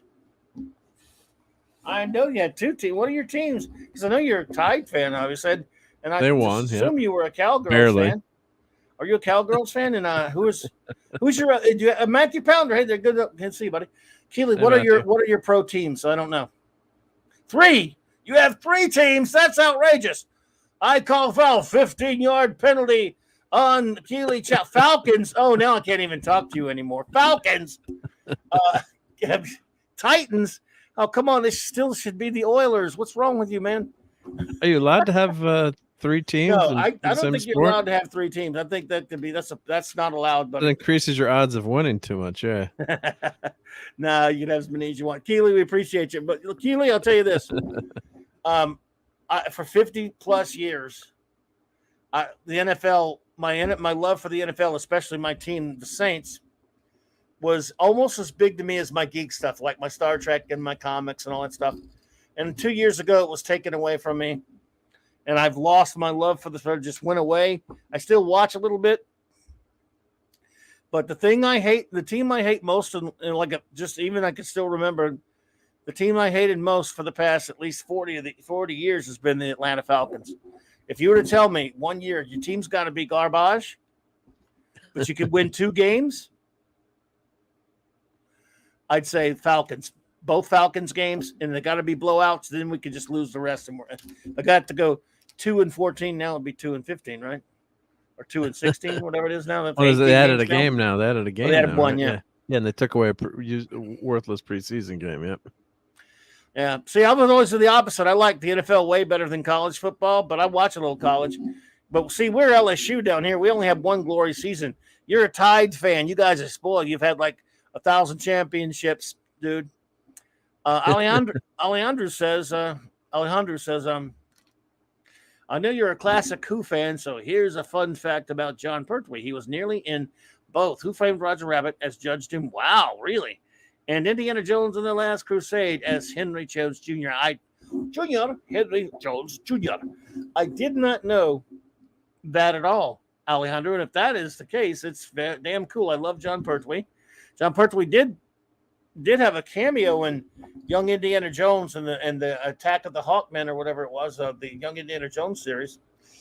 But I did not know either of those things. So I love Who Framed Roger Rabbit, and I love Indiana Jones and the Last Crusade. So cool stuff, and I love John Pertwee. So thank you. Yeah, there's a really cool clip stuff. of Harrison Ford talking to D23 about the new movie, the new Indiana Jones movie, whatever you guys think, good, bad, but he was, tearing up talking about in terms of, legacy of the character, and, it's his last time, and you can see how much the character, means to him. So hopefully it's going to be a good movie, because Crystal's Numbskulls wasn't that. This could be a train wreck. Alejandro said, I know, but it was nice to see how touched he was by, I hear, no, that's yeah. I'm sorry, I'm so not. I mean, I know. None of that movie just makes me sick to think about. Pertwee, yes, he's in Young Indiana Jones Chronicles, an episode called Attack of the Hawkmen. Colin Baker's in an episode too. Colin Baker's, I forgot the name of the episode. Colin Baker is him, but he's also on. Eric Idle's and Terry Jones are also in episodes of Young Indy. Yeah, they pulled the old Paul Indy out Freeman. of those, right? They pulled the old Indy out of those. Yeah, right? those idiots. Oh Yeah, my God, when I they hate put 'em on Lucas for Disney. that. Yeah. You remember Lucas's stupid reasons for doing that, by the way? Do you know because he would have looked. Oh, what was it? Because then you would know that Indiana Jones lived to an old age or something. Yeah, so goddamn stupid. Yeah, of JT course Indiana Kirk. Jones can't die. God, It's just idiot. It was a dumb reason. Just say you're taking it out and then put it. How about put it on the Blu-ray or the DVD so people could at least watch it? I like those old man scenes. Yeah. JT Kirk says the Lions lost. Well, they're the Lions, buddy. As I knew they would. They always would. Sorry, I don't mean to. Yeah. I have a few friends that are Lions slappies, and the Kool-Aid is flowing strong as ever. They think they're going to win or something. Until they're Ford supposed to sells have that a good team, they'll team never this year, amount to yeah. anything. Weren't they? They've had good teams before. That doesn't mean they're ever going to do anything. Yeah, no, they don't win though. But yeah, the Eagles were killing the Eagles too. I turned that game off and I turned it back on. But they lost. Yeah, then the Eagles came back. Second half. It was like it wasn't even a game, and I'm like, oh, let me turn. It was 28 to no, what was it? 32-7 or whatever at halftime. Like turn this thing off. And then and then it was even. Then the Eagles were even up more, and then they destructed. Yeah, it's just crazy. Well, yeah. D-Bud, I understand. Yeah, D-Bud's done with the NFL. His team, the Raiders, left twice. Yeah, I cannot even say the words Las Vegas Raiders. That's just so ridiculous. Yeah.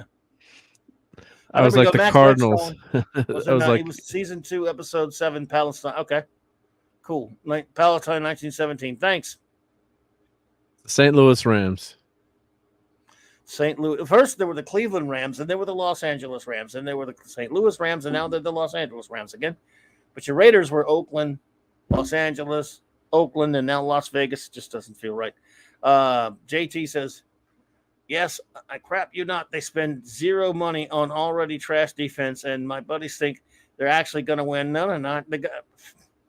It's a mental disorder. True. I mean, look, I feel for Lions fans, dude. The Bobby Lane curse has gone 10 years longer than it was supposed to.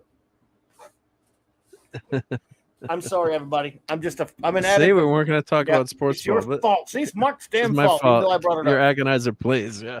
Yeah, but still. Oh, yeah. Well, that's true. Let us punish Mark for the. Your agonizer, please. Ouch, Mr. Spock. Oh, Mr. Spock. No, Mr. Spock. Why is no one talking about the Jaguars? Well, didn't they play a college team called W yesterday? Did you see the Washington Commanders? Their helmets look like Washington State or something. They got a W on their helmet. They suck. Yeah, the Bears won. The Bears. Bears beat sports ball. Sorry. The Lions last won in 1957. So that's going back. That's the NFL championship before the Super Bowl. Look at that. The Detroit Rams. Because of Stafford. Yeah, they probably love Stafford.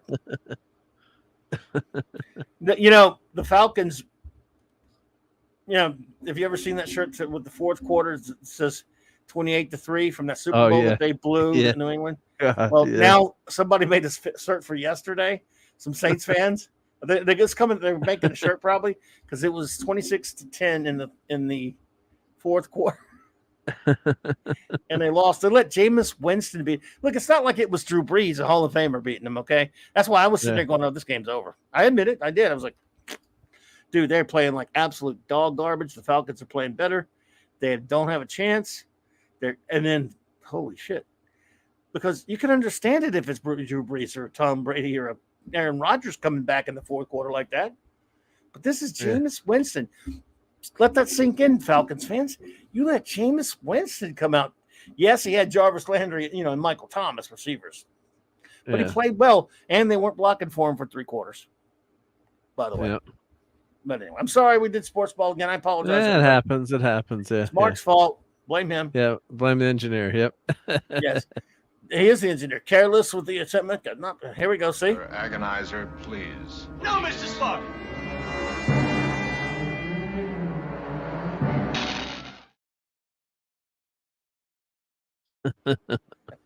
Right? Yes. Suffer. Oh my goodness. Yeah, I think Washington should have kept the name Redskins. Agreed. That's ridiculous. So anyway. Or call them the Washington Generals or something, right? That'd have been cool. They should have called them the Washington Criminals. Since when you the look Watergate, the Washington Watergate. That's good. How about when you look for a name that's supposed to strike fear, like a Tigers and Lions or whatever. How about call? There should be Seahawks. the Washington Taxers. Ooh, that'd be scary. Like you can have an IRS symbol on your helmet. Well, there's gonna be 84,000 new IRS agents, so watch Yeah. out. Yeah, Exactly. They can. You go, wow. But then again, everyone would hate them. yeah. Oh my god. Well, they said we pay more in taxes now than food and utilities and all the basics, But that's for another type of show. But yeah, I hear you. The Washington Felons, yes. Washington Custers. the longest yard. Yeah. Oh dear. Washington Swamp Things. There you go. The Washington Regulatory Agents. Good. Oh crapola. But their helmets look like a college. It was better when they just had a number on there. They still look like college, but now they look like Washington State or Washington Huskies or whatever. I don't know. They got a big W on their damn helmet. They look stupid. And did the Jags beat them, Dad Man? I don't even know. I hope so, Dad Man. I hope you guys won. I'm glad the Giants won. See, your Giants are on the way to the Super Bowl. Yeah, just one win, but yeah, they beat the Titans. They got a good running back, so good. Yeah. That's another thing. I'm sorry, we've already let the cat out of the bag with the sports ball. It's all over. Yeah. I'm sick. I'm looking at this because I've been out for 2 years. I've tried not to watch much. Why in the hell now am I seeing running backs wearing number 84 and linebackers wearing single-digit numbers? I finally got used to the wide receivers wearing numbers from the teens. But what is it with all these crazy numbers? No tradition. Yeah, no tradition anymore. It doesn't work for me. Yeah. Oh, Jags joke. Okay. Sorry. You can't have those crazy numbers. Yeah. Washington convicts, the pricks of the Potomac. Washington weenies. Yeah. Wide receivers numbers started aggravating me, but not as bad as now. You've got running backs and linebackers with single-digit numbers, and you've got. There was that new. He's a good running back. The guy for the Falcons, the new one, the rookie, Cordell Patterson. But he's wearing number 84, dude, a running back. It's just weird. Doesn't make sense. Yeah. It's college. And by the way, all the offense. I watched a lot more yesterday, just that I hadn't in a while, and every team seemed to be running college offenses now. Yeah, what's wrong with taking over. Yeah, well, it's taking over the option and the yeah. I'm waiting for them to run the wishbone formation. Probably will. Anyway, what the hell? Well, for the high school, college level, it makes sense. Or right. Or Army runs that. The basically every play is the. What's the play? Either keeper or pass. I'm stream braining right now, but what's the offensive play where the quarterback either hold the ball or hand it off? The option, yeah. Read options. Yeah. So it's yeah. Anyway. So are you reading any? You don't need to read any comics old, or are you reading new garbage, aren't you? Well, you definitely want me to send you some new comics, right? You said you missed reading new comics and going to the comic book shop, so you wanted sure. some new comics. So sure, I said that. Not yeah. Sure. I can show you a Florida Man that I got. Hold on. The whole Tim Tebow question now that type of offense he's ran is okay. Yeah. Well, they used to have the number 0 in the NFL for a while. Oh, they had 00 in the NFL. Dad man years ago. You got Mark's going to show us new comics. He's going to ruin our lovely old comics that we were showing. Yeah. Well, I got plenty of old comics too, but here's let's see if I should take the lid off the camera. That would help. So I got Florida Man. This is for Dad Man because Dad Man's in Florida, right? Florida Man does whatever a Florida can. Whatever a gator can. By Mike Barron. Yeah. So I'd open this one up. And remember I said that my package of comics got lost? That showed up yesterday. So they'd already. Wow! And you rebought them, didn't you? Well, no, they actually sent. I don't know. I got to contact them, but I guess they filed an insurance claim. I should admit this on air, but the box showed up like 3 months later. Wow. So I'd rebought them on Fleabag, Well, Florida Man was sold out by the shop.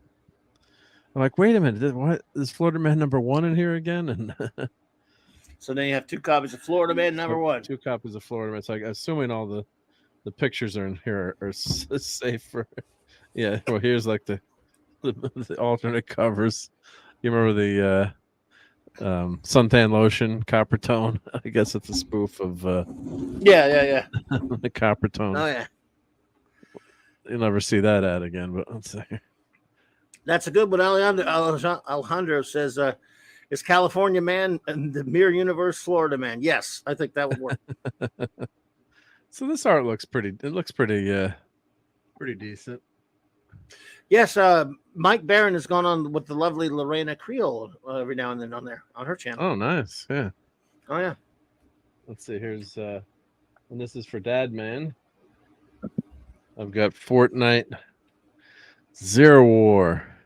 What the hell's wrong with you? A lot. That's for Dad Man? Well, I mean, he would appreciate this, right? Oh, okay. Yeah. So he plays a lot of Fortnite with me. And then there's that's pretty fun. It's a fun You need to give me that sound bite that you so I can play it when Dad Man shows up. Yeah. I'm sorry, Dad Man, but I love that thing. I can't get enough of it. I'll send it to you now if I can find it. Yeah. I'm kidding. No, I definitely want to send it. Yeah. So there's a code in here. Of course, I won't show my code, but yeah. So there's a code, so you get extra crap in the game. That doesn't help you win the game, but there's like I'm going to show it from a distance. It doesn't matter because I already used the code, but you get there's a code printed in there, and you put it into the website.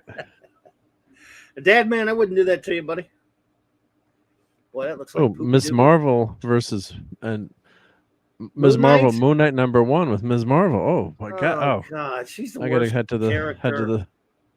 to the store to get that one. Wow, right. You don't even go to a comic shop anymore. I gotta reserve that one. Got that Moon Knight. I have to say the Ms. Marvel TV series was a hell of a lot better than I expected. It wasn't that bad, all things considered. But God, was Moon Knight was terrible. Oh, it was terrible. And this is actually Florida Man #2, but they're putting #1 on all the covers. Oh God. So yeah, why are they doing that? So you keep buying. Oh, okay, buying that's them right. More. Yes, let me open it up. But that's a Florida Man thing to do, right? Right. Yeah. All the issues say number #1. Yeah. Right. So Night of the Living Dead. Is that Mel Gibson? What in the hell is it? What? I don't know. It looks a little bit like Mel Gibson to me. I don't know. Night of the Living Dead comic, just a comic based on the movies or something? I guess, yeah. It's okay. On the back cover. Okay. So this is actually Florida Man. Listen, I don't have it, Max Redstone. I can't play it, but I don't have it. But I do have something I could play, but it might piss people off. Yeah. So this actually is Florida Man Volume 1, #2. So you can't read the print, but gotta love that. I gotta love it. Yeah. So yeah, the art's pretty good. I think the art's good. Yep. I'll send it, Max. I'll send it to Clobberin Times. Yep. Yeah, I don't have it. So what's she getting chased by? Is that a bear? You only got to run faster than the person next to you. That's right. Trevor, yeah, I've heard about that Werewolf by Night thing. I didn't get to see the trailer yet. I've seen a few trailers they've been coming out with, but I hear Man-Thing is going to be in that. Yep, Man-Thing's in it. Yep, Man-Thing is in it for like 3 seconds. Split second. It did look good. The trailer looked good by Werewolf by Night. There you go. #2 Fortnite. I guess they haven't done anything good on Disney Plus yet, in my opinion. So maybe they'll finally do something good, isn't it? Hungry versus all crapola. I actually put all my new comics in the other room, so I don't have any. I can go get them for you, but that'll probably hurt people's eyes. So yeah. Yeah, you don't have to. I mean, you can. I think I showed that batch before. I think You should be reading old stuff like I am. I know. I started rereading Micronauts 1 through 12, and actually I was. I was tweeting with a guy who's actually not redrawing but restoring all the golden Micronauts issues. What do you mean restoring them? He's like Recoloring rescanning them them or rescanning them? like fixing them because they're I guess the line I'll Hmm. just show one of his tweets or something here, but let me try to grab one of his tweets. And he's going through this. He sent me a PDF, which obviously we don't want to show on the show because it's his work. But I guess he's been restoring, or when you reprint a book, you're trying to anything that was degraded over time, or some of the books, the scans weren't that good. Let me find the here, DP Banks. Yeah, let me find him on Alejandro the says, Twitterverse. someone on the main Discord server I'm on thinks Werewolf by Night is where they'll introduce their version of Blade. It's possible that, in that comic, that's where Moon Knight first appeared. Blade first appeared in Tomb of Dracula, but since Marvel's not doing a Tomb of Dracula book, and this is the one, series, and this is one horror series they're doing, that would make sense, Alejandro, if they do that. I just don't have any confidence in any of them to do what they're doing right now. It did look really cool, black and white noir, with like a kind of funny horror, 60s, 50s funny horror. Well, now kind of funny horror vibe. Right. But Max asks, huh? No, just Moon Knight was just so Horrible. disappointing. He says, have you checked out the let's see, Arlnauts channel? Arlnauts channels. I'm sorry if I'm butchering that, Max. What's wrong with me? I don't know that channel, Max. If you could enlighten me. Do the whole Monsters Unleashed thing, that would be fun. Yeah. If we were in a time where I trusted anybody at Marvel to do anything right now, you know what I'm saying? So this is DP Banks, and he's a massive Pounder, fan. I love those Battlestar comics. Sorry, go ahead. No, yeah, those are good ones too. Yep. So he's at DP Banks 67. Okay. I'm guessing Aztec Ace, I remember that. So what he's doing, he's doing this project. He's preserving it. Yep. What's his name? DP Banks 67. Is he the guy that did the Aztec Ace? I don't know. Let's got see. an Aztec Ace. I'll look him up. Yeah, look him up. Yep. So he's done a 3-year restoration project, over 2,000 pages of covers and interior pages of artwork, volume 1 and 2. I must be out of my mind. So he's restoring. He's saying, "quote unquote," restoring the comics. Before. So this is. I might follow him. Yeah, I do follow him. So we need a volume dedicated. Yeah, there it is. I see it through restoration. Go ahead. I'm sorry.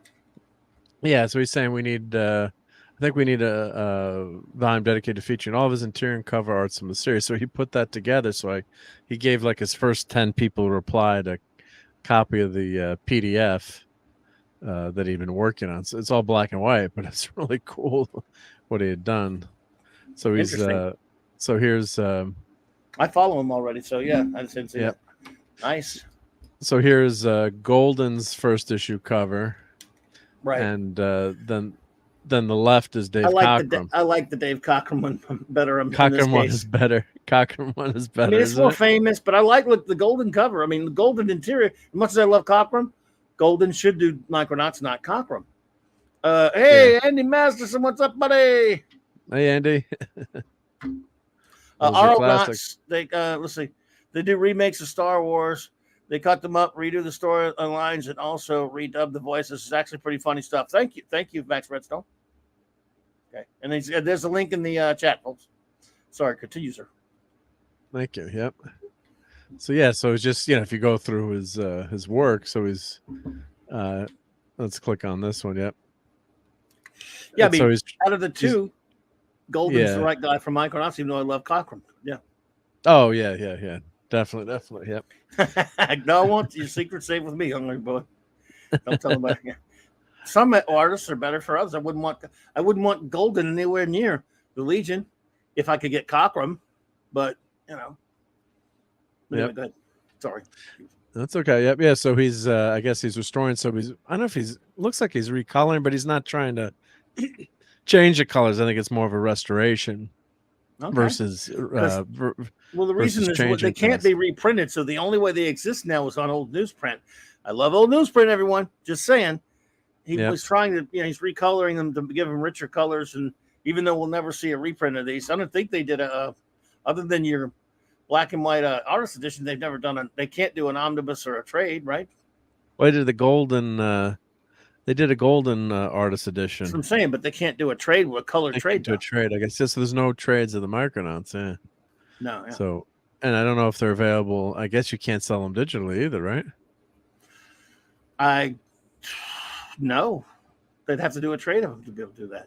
Yeah. There's a Gil Kane one right there. That's Gil Kane. Yep. Or at least that face is. Yeah, that's all Gil Kane. So he's restoring a bunch of them, I guess. That's pretty cool. He's finished. I think he finally finished. When I got the PDF, I think it was all the pages. Where'd you go to get that? Well, he posted on his Twitter feed, contact me if you'd like a PDF of the first run of the project. So I don't know if he's going to try to print it. It was black and white. Okay. So you contacted him and he sent them to you? Yeah, and he said, first 10 people answer this, I'll send a PDF. Oh, man. Which is really nice, yeah. Jeez, well, you gotta love So I guess, I don't know if he's going to try to print it privately, and then I don't know if you're allowed to, but... you can do stuff without non-profit. You can print them privately, I guess. Was it John Burns doing that X-Men? He's doing his version of X-Men again, and he just does it on his blog or his site or something. Yeah, he is on his site. Yep. Yeah. So art by Gil Kane and Danny Belande. Challenges. Challenge. Do I make the art, color, and text corrections, or do I restore to the page the way it was originally published? What do you think? I'd say to make it, kind of like it was published, but if you're going on a digital medium, or you're not going to have the graininess of the paper, so it's naturally going to change. Yeah, I'd say there's nothing wrong with. He's not hurting it by fixing stuff up or whatever. I mean, I don't think. Hunger Woman have a different opinion on that. Well, here's a good. That's what I was trying to find. Excuse me, a good example of what he's work in progress. So this would be, in your comic that's faded from the 70s, and then this is. So he's not really as published as Hunger Boy. There you go. Yeah. See, that when he means by 1980s reprint is Marvel did reprint. They came out with a high quality paper reprint of some of the early Micronauts. So that's not from a trade, by the way, just so you'll know. It's just there were comic size format. There were some reprints. Micronauts reprints, yes. Okay. So the middle one, yes, is from the regular. And what did they sell those as? They sold those as titled like Marvel. It's called Micronauts Special Edition or something like that. Oh, that's right. Yeah, something like that. Yep. As published, Hunger Boy doesn't want them screwed with. Well, this is the scan from as published. I guess it was look, when they reprinted them, they changed the colors. Yeah, they screwed with the colors when they reprinted it. It looks garish. Yeah. This is if I open up That's why he's restoring that. Look, he's putting it closer back to the older colors. I like what he did because he's trying to make it the original and not mucking with it. So just making it clear. He may be making it clear, Hungry, but he's not changing the color like they did for the special edition. Yeah. Which I bought those, I think. Yeah, and he's not changing the artist's panel either, too, it looks like. It was only in comic shops, by the way, the special edition ones. You remember when they did those? Oh, that was bad. Yeah, that was really bad. I mean, to me, because I'm like, Mom, I want to check this under Marvel. No, I'm talking about the reprint ones also. Oh, the reprint. That one, yeah. I'll look those. I'm gonna look that up on my comic book program. I'll look for it. But something like this doesn't bug me because this is, you're cleaning it up so it, if it was printed on really good paper today, this is what it would come out looking like versus on on the newsprint. So. See here. There we go. Yeah. See, they had a wraparound cover of them. And they just reprinted. Want to see the cover? Yep. When they switch back, was it switch back? Yep. Let's see. Special edition coloring is Garbaggio, pizza deep dish. But what Mark's pal is doing is fine. Yeah, he's not changing. So he's just making it clear to be able to see. You know, Yeah, which 'cause they would do that for a trade. You know, I mean, they're not gonna do it the old way. Let's see. Here's the. I'll put yours back in a second. Yeah. These were the special editions, reprints of the early issues that Marvel did in the, I don't know, early 80s at some point. See that wraparound cover for it? Oh, yeah. And apparently, from what he's showing us, the coloring sucks. I mean, on the inside, I don't remember, to be honest with you. I never bought these, because I owned them all anyway. I bought them. See, they got some pretty cool covers. That is Golden. cool, yeah. I think Golden did nice wraparound covers. I think that's why a lot of people bought them, just because they were fans. They wanted to get this. Look at that. That's a great cover right there. Yeah, that's awesome. His cover work was amazing. Yeah. Yeah. So. Yeah. So Micronauts special edition. Yep. Yeah. So anyway, let me do this one. There you go. But yeah, Micronauts special editions, those were pretty cool. I remember those. I think I bought them because I didn't have those issues when they first. I didn't buy Micronauts much at first. Yeah, that's a great way to get them. Get them. And I guess this is funny. This is they're fun. No, that's not Stan Lee. No, is that Bill Mantlo or Mark Grunwald or somebody like that? Or I don't know who it is, but it's definitely not Lee. Of course, he shouldn't be smoking a cigar. But he says some new comics like Micronauts #1, for example, catch on with certain, let's say, more discriminating readers. Yeah. Their audience has become more selective, going directly to the fan market allows Marvel to do more sophisticated stories and devote more pages to their stories and get top people to do the comic. All things which Marvel's fans approve. Yeah, it's not Stan Lee, Matthew. I can't. It might be Mark Grunwald or. It says Bill Mantlo's. Bill Mantlo public or service somebody. on the. It says a public service announcement by Bill Mantlo, Steve Ditko. Okay, Mantlo. So maybe that's probably Mantlo, right? Yeah. And unfortunately, he was a tragic accident. Unfortunately, yeah, many years later, he had some tragedy, but he's still, I think, sort of with us. Yeah, he's been in, assisted living or care. Yeah, needs care all the time. Yep. They finally gave him some money for creating Rocket Raccoon. I think. People kind of shamed him into, just to pay the guy's medical bills. I think. I don't know. I think he was skateboarding or on roller skates or something. There was a bad accident, unfortunately. There's Bill. Yeah, he was a prolific writer, though. He wrote for Hulk and Rom and a bunch of stuff.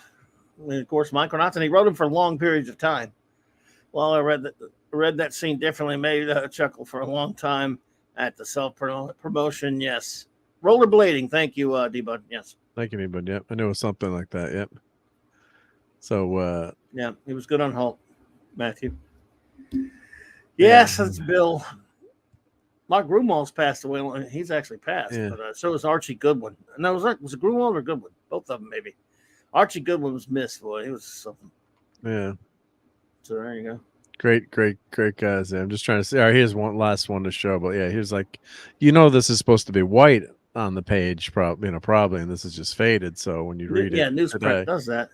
Yeah, it would turn. I mean, there's some sort of a charm to that too when you read an old comic, but if you're going digital or something like that I kind of appreciate the work that he's doing, and that really brings it to life. So I don't know what's going to happen if he's going to try to print them or what. Well, if you read that online, you can see it better. Yeah. Yeah. So that's great. But, I mean, cool stuff. Yeah. Cool so stuff I just figured. No, yeah, I like it. Share that and very give good. him a follow. And if you're a Micronauts fan, I asked him to come on my show. I offered him an invite. Did you? What did he say? I said, anytime you want to come on, he's like, I'll keep it in mind. I didn't want, I don't want to push people, but some people don't want to come on. No, on the YouTubes either. Yeah. They had this guy who did this Marvel 2-in-1 blog that I love. I still love it. I still refers to it. It's old. It's like one of those old not Geocities as we call it, sites or whatever it is. It's, GeoCities. Yeah. But whatever it is, it's one of these old thing. But I love. I think I've showed you that before. The Marvel 2-in-1 blog. and he's a nice guy, but he doesn't like to be. It was many years ago. I tried to get him on to interview him. No. Just didn't want to do it. Well, some people have a real fear of public speaking too, and I'm not, and I understand that too. I'm scared too sometimes, and then so I understand. But like, I was at a community meeting tonight. We have a board or like a neighborhood group or whatever, and there's one person like, "You're not going to make me speak, are you?" It's one of my biggest fears is public speaking. I'm not sure, I'm not trying to make fun of it. I know that's no, a lot of people don't like that. Don't like that. So it's now being on YouTube all the time. I'm used to it too, but I've always been okay, pretty much been okay with it.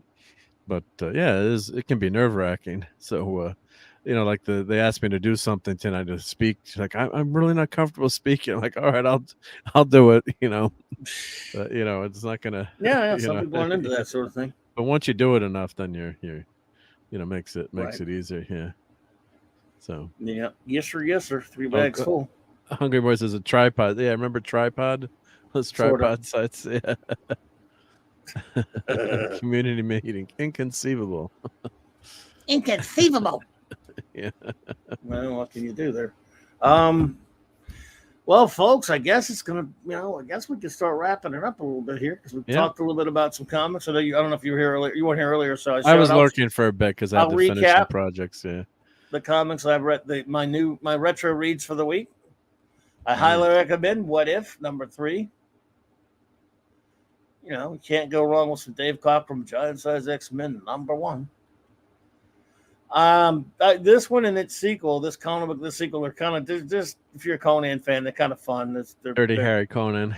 Yeah, they're okay. This one was nuts. This is batshit crazy right here. Here's a surprisingly good story. And it's the ending will make you want to claw your own eyes out with Wolverine's, claws, but I mean that in a classic, way. Oh, thank you, Chris. Chris Birch, appreciate you, buddy, because it's freaking nuts. But it's and of course in unison with J-Man, he's starting his journey in Legion. He's loving it. So he's going to try to read all the Legion now. He's going to start from this point. Actually, he did go back to read their first comic from 1958. Adventure Comics 247, but he was asking for start on point, so he started right here, which is, of course, this is the first time the name of Legion was on the cover of a title, because it was Superboy forever, and then with 197 it became Superboy. Is this early 70s or when is this? This is early 70, 71 or 2, whatever, something like that, 71, starring, and so they put him on there. So now this book, which was Superboy forever, becomes with 197 Superboy starring the Legion of Superheroes. Soon it'll just be Superboy and the Legion of Superheroes, and then after 259 it's just Legion of Superheroes. It keeps the numbering up for a while. It keeps the numbering. Yep. I like when they used to do that stuff. Screw changing going by. Now today they would just put this to #1. Yeah. And by the way, if you see a comic from that era, from the early 70s, that has Legion of Superheroes by itself in the title, #1, 2, or 3, it's a reprint book of the old Computo saga. Just saying. So yeah, I'm enjoying. I'm in unison with him. I'm going to go back because it's been so long. With the Dave Cockrum Legion. This one was wacky. I've got that. Yeah. Got some interesting stuff in it, but yeah, it's wacky stuff. This was actually a pretty good story. Now, our boy Ron Wilson did the art. It's not as, but it's still, it's pretty decent stuff, art and stuff, I think. So, yeah, and again, I'm loving going back and revisiting my Legion. And I reread this last night. This is bonkers. That's a classic, yeah. That's a great one. Yeah. I wish I'd bought that #1 when it was like $10. When it was $10, like, oh, it's outrageous. It's too much money. Yep. When I saw that on that stand, as I talked about earlier, I just went crazy, man. I couldn't believe it. I was seeing it at 13 years old.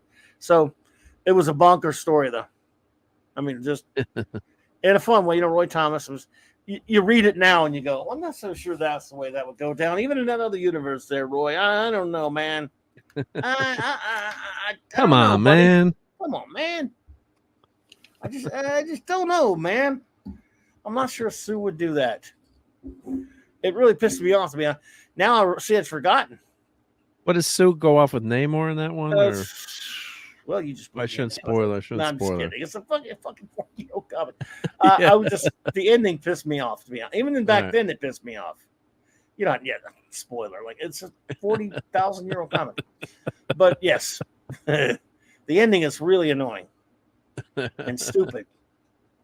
And what? Why Sue? Why? Oh boy. Well, thank you, Trevor Cunningham. I appreciate you being here. And Alejandro, thank you for being here. It's good to see you. Good to meet you. Show notes. Well, I'm going to be all over the place this week. Tomorrow, I don't know if I'll be. I hope I might be in time to be on Midnight's Edge with the boys. I don't know, but I'm definitely going to be on with this gentleman, Mark D with the C, and on our buddy Nick Weiser's Toxic Tuesday. I'm going to be on there as a guest with them, and I hope Midnight's Edge is going to be on Midnight Run. He better be. Yeah. Hopefully, Tom will be on there.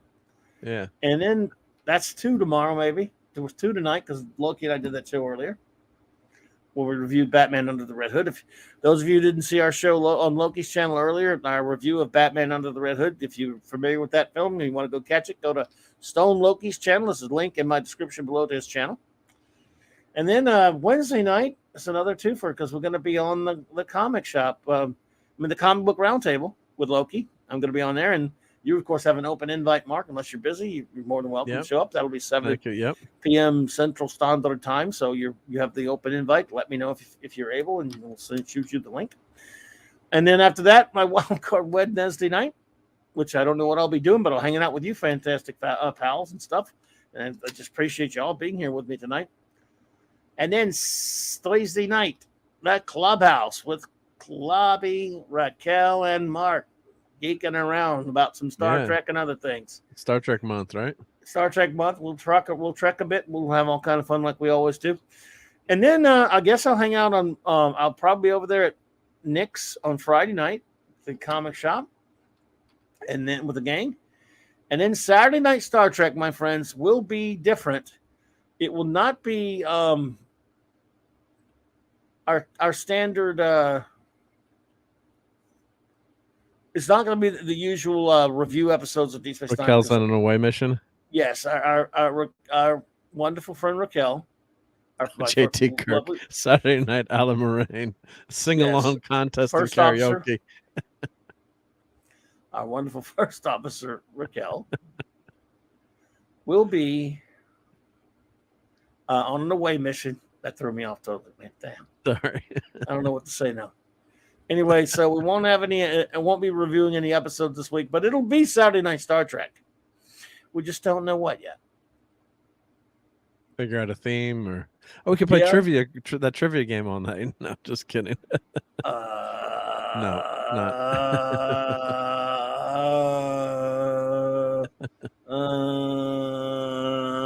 that's a no. That's a no. Definite just no, maybe. Yeah, so that's that'll be just some open Trek talk, I guess. I don't know what we'll do, but I will tell you one thing: we won't smell too good. That's for sure. We'll probably just say this all night. Karaoke night. Best version of Alan Moraine wins. Yeah. Actually, I was reading a review of that trivia game, and thank you, Chris. The board movement made no sense, so people reviewing it say it was like one of the worst games ever. But the questions are good. You know, like you could play that with the Trivial Pursuit board, which is what some people thought it was, because there was no strategy into moving around the board. It was, wide open. So as I was, playing it for the first time, and I was reading reviews on like a game review, I'm like, this board really makes no sense, because you're not going to go into the Klingon space or Romulan space or land on a square unless you're playing like the Game of Life or Monopoly and you're on a closed path. Yeah. Well, Max. So we're not the only ones that hate that game now. Yeah. So, no, but the questions weren't bad. But the questions weren't bad. But I don't know. They had one that was kind of iffy. That wasn't really that thing about the book of that book. Yeah. Whenever it cracks about the book, that title's not said in that episode. Wolfie, you do see it on screen though. I didn't. You're talking about you could freeze frame it now, but in the 1980 whatever. That's you true. Yeah, on our 13-inch TV. Yeah. No. Yep. So the winner of the Alan Moraine singing competition gets to go all the way home. That is correct. So you guys now let me get this straight. You guys don't like Just checking to see what you don't like, right? I'm just curious. Hey, I thought Max Redstone. I thought you liked that. I thought you. I mean. We're in trouble now. Are you guys telling me you don't want to see the special Super Alamarain? The super cut. Miles, Clobberin. Does anyone not want to see that? Yeah, I think everyone doesn't want to see it. Yeah. Does anyone you better want to test it to see if it still plays? JT Kirk seems to want to see it. I think he said yes, right? Yeah. Well, just for you guys, if this is what you want to see, I mean, you're not responsible, right? Yeah, if this is what you guys want.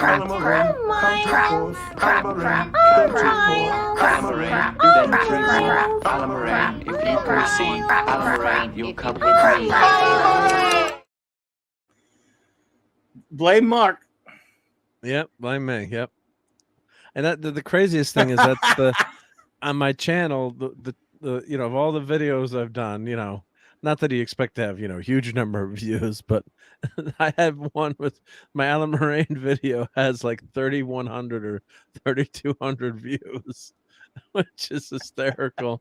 And it's like, of all the videos that I've done, you put work in a video, and I appreciate, everyone that watches and, clicks a like and subs, but it was like when I did that Alan Moraine, and then I said, I put it up, as a joke on my, on my channel, and the thing's got 3,224 views. Jesus Christ. It's like, so here, let me put it in. So it's like, of all my videos, that's the one.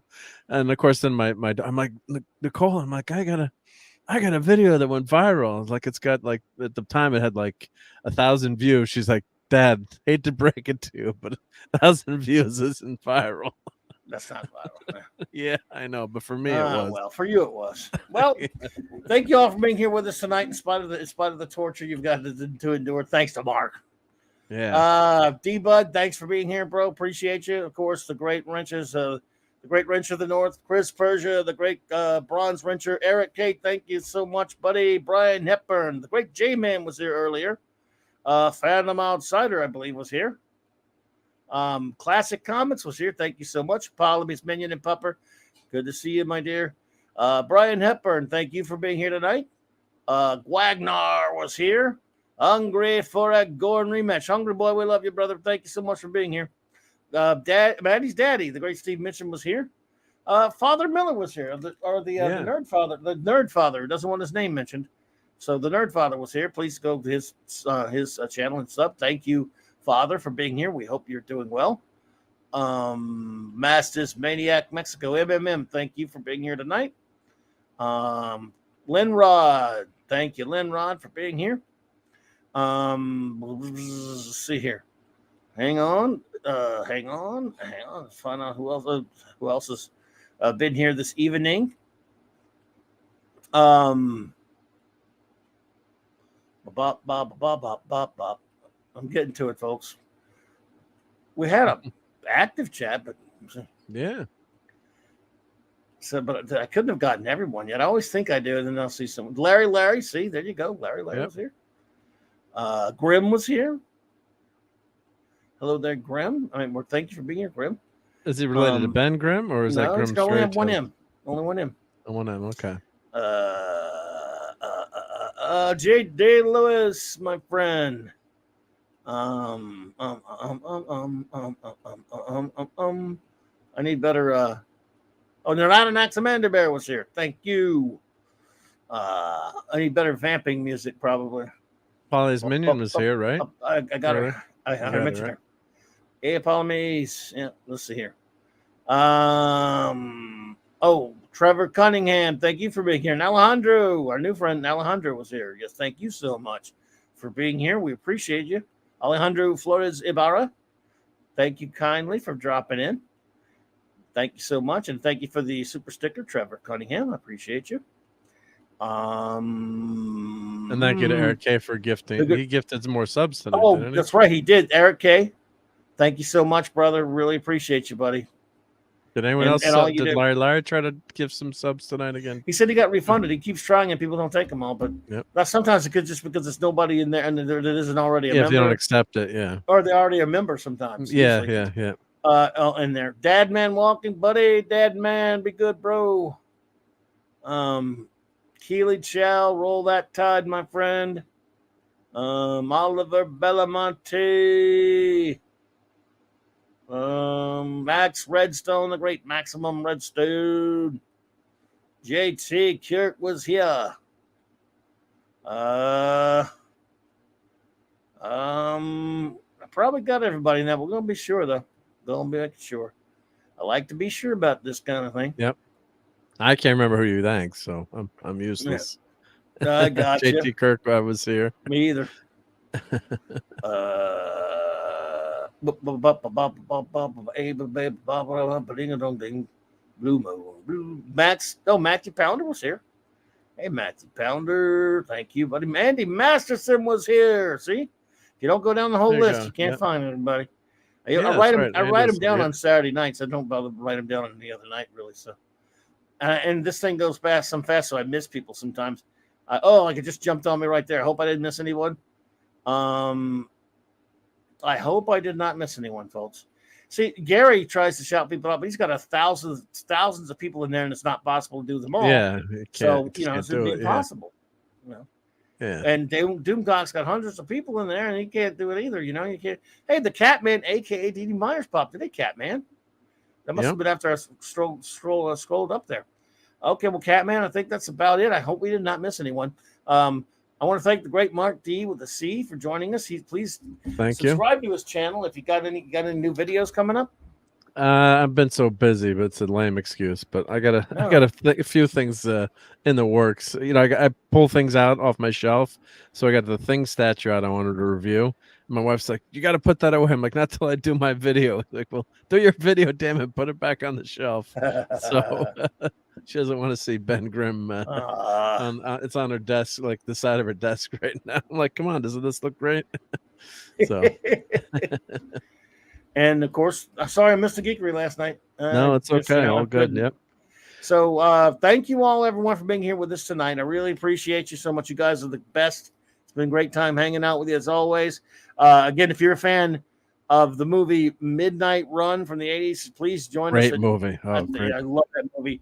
I'm going to go watch it tonight, probably. The great Nick Weiser's channel tomorrow night on Toxic Tuesday. Cannot wait to be there to review that one. A lot of fun. Going to be great. So thank you all, everyone. Please have a wonderful rest of your night and rest of your week, and we'll enjoy these important messages, and then we will get out of here. Thank you so much, everybody.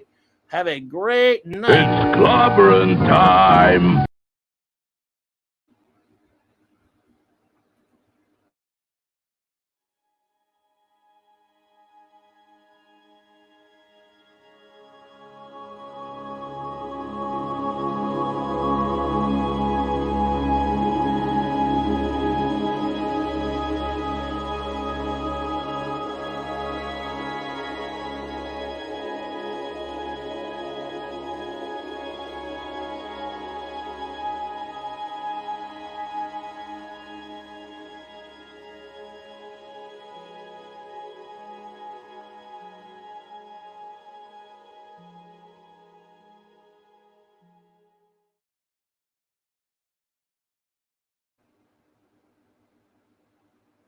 I just love Clobberin time.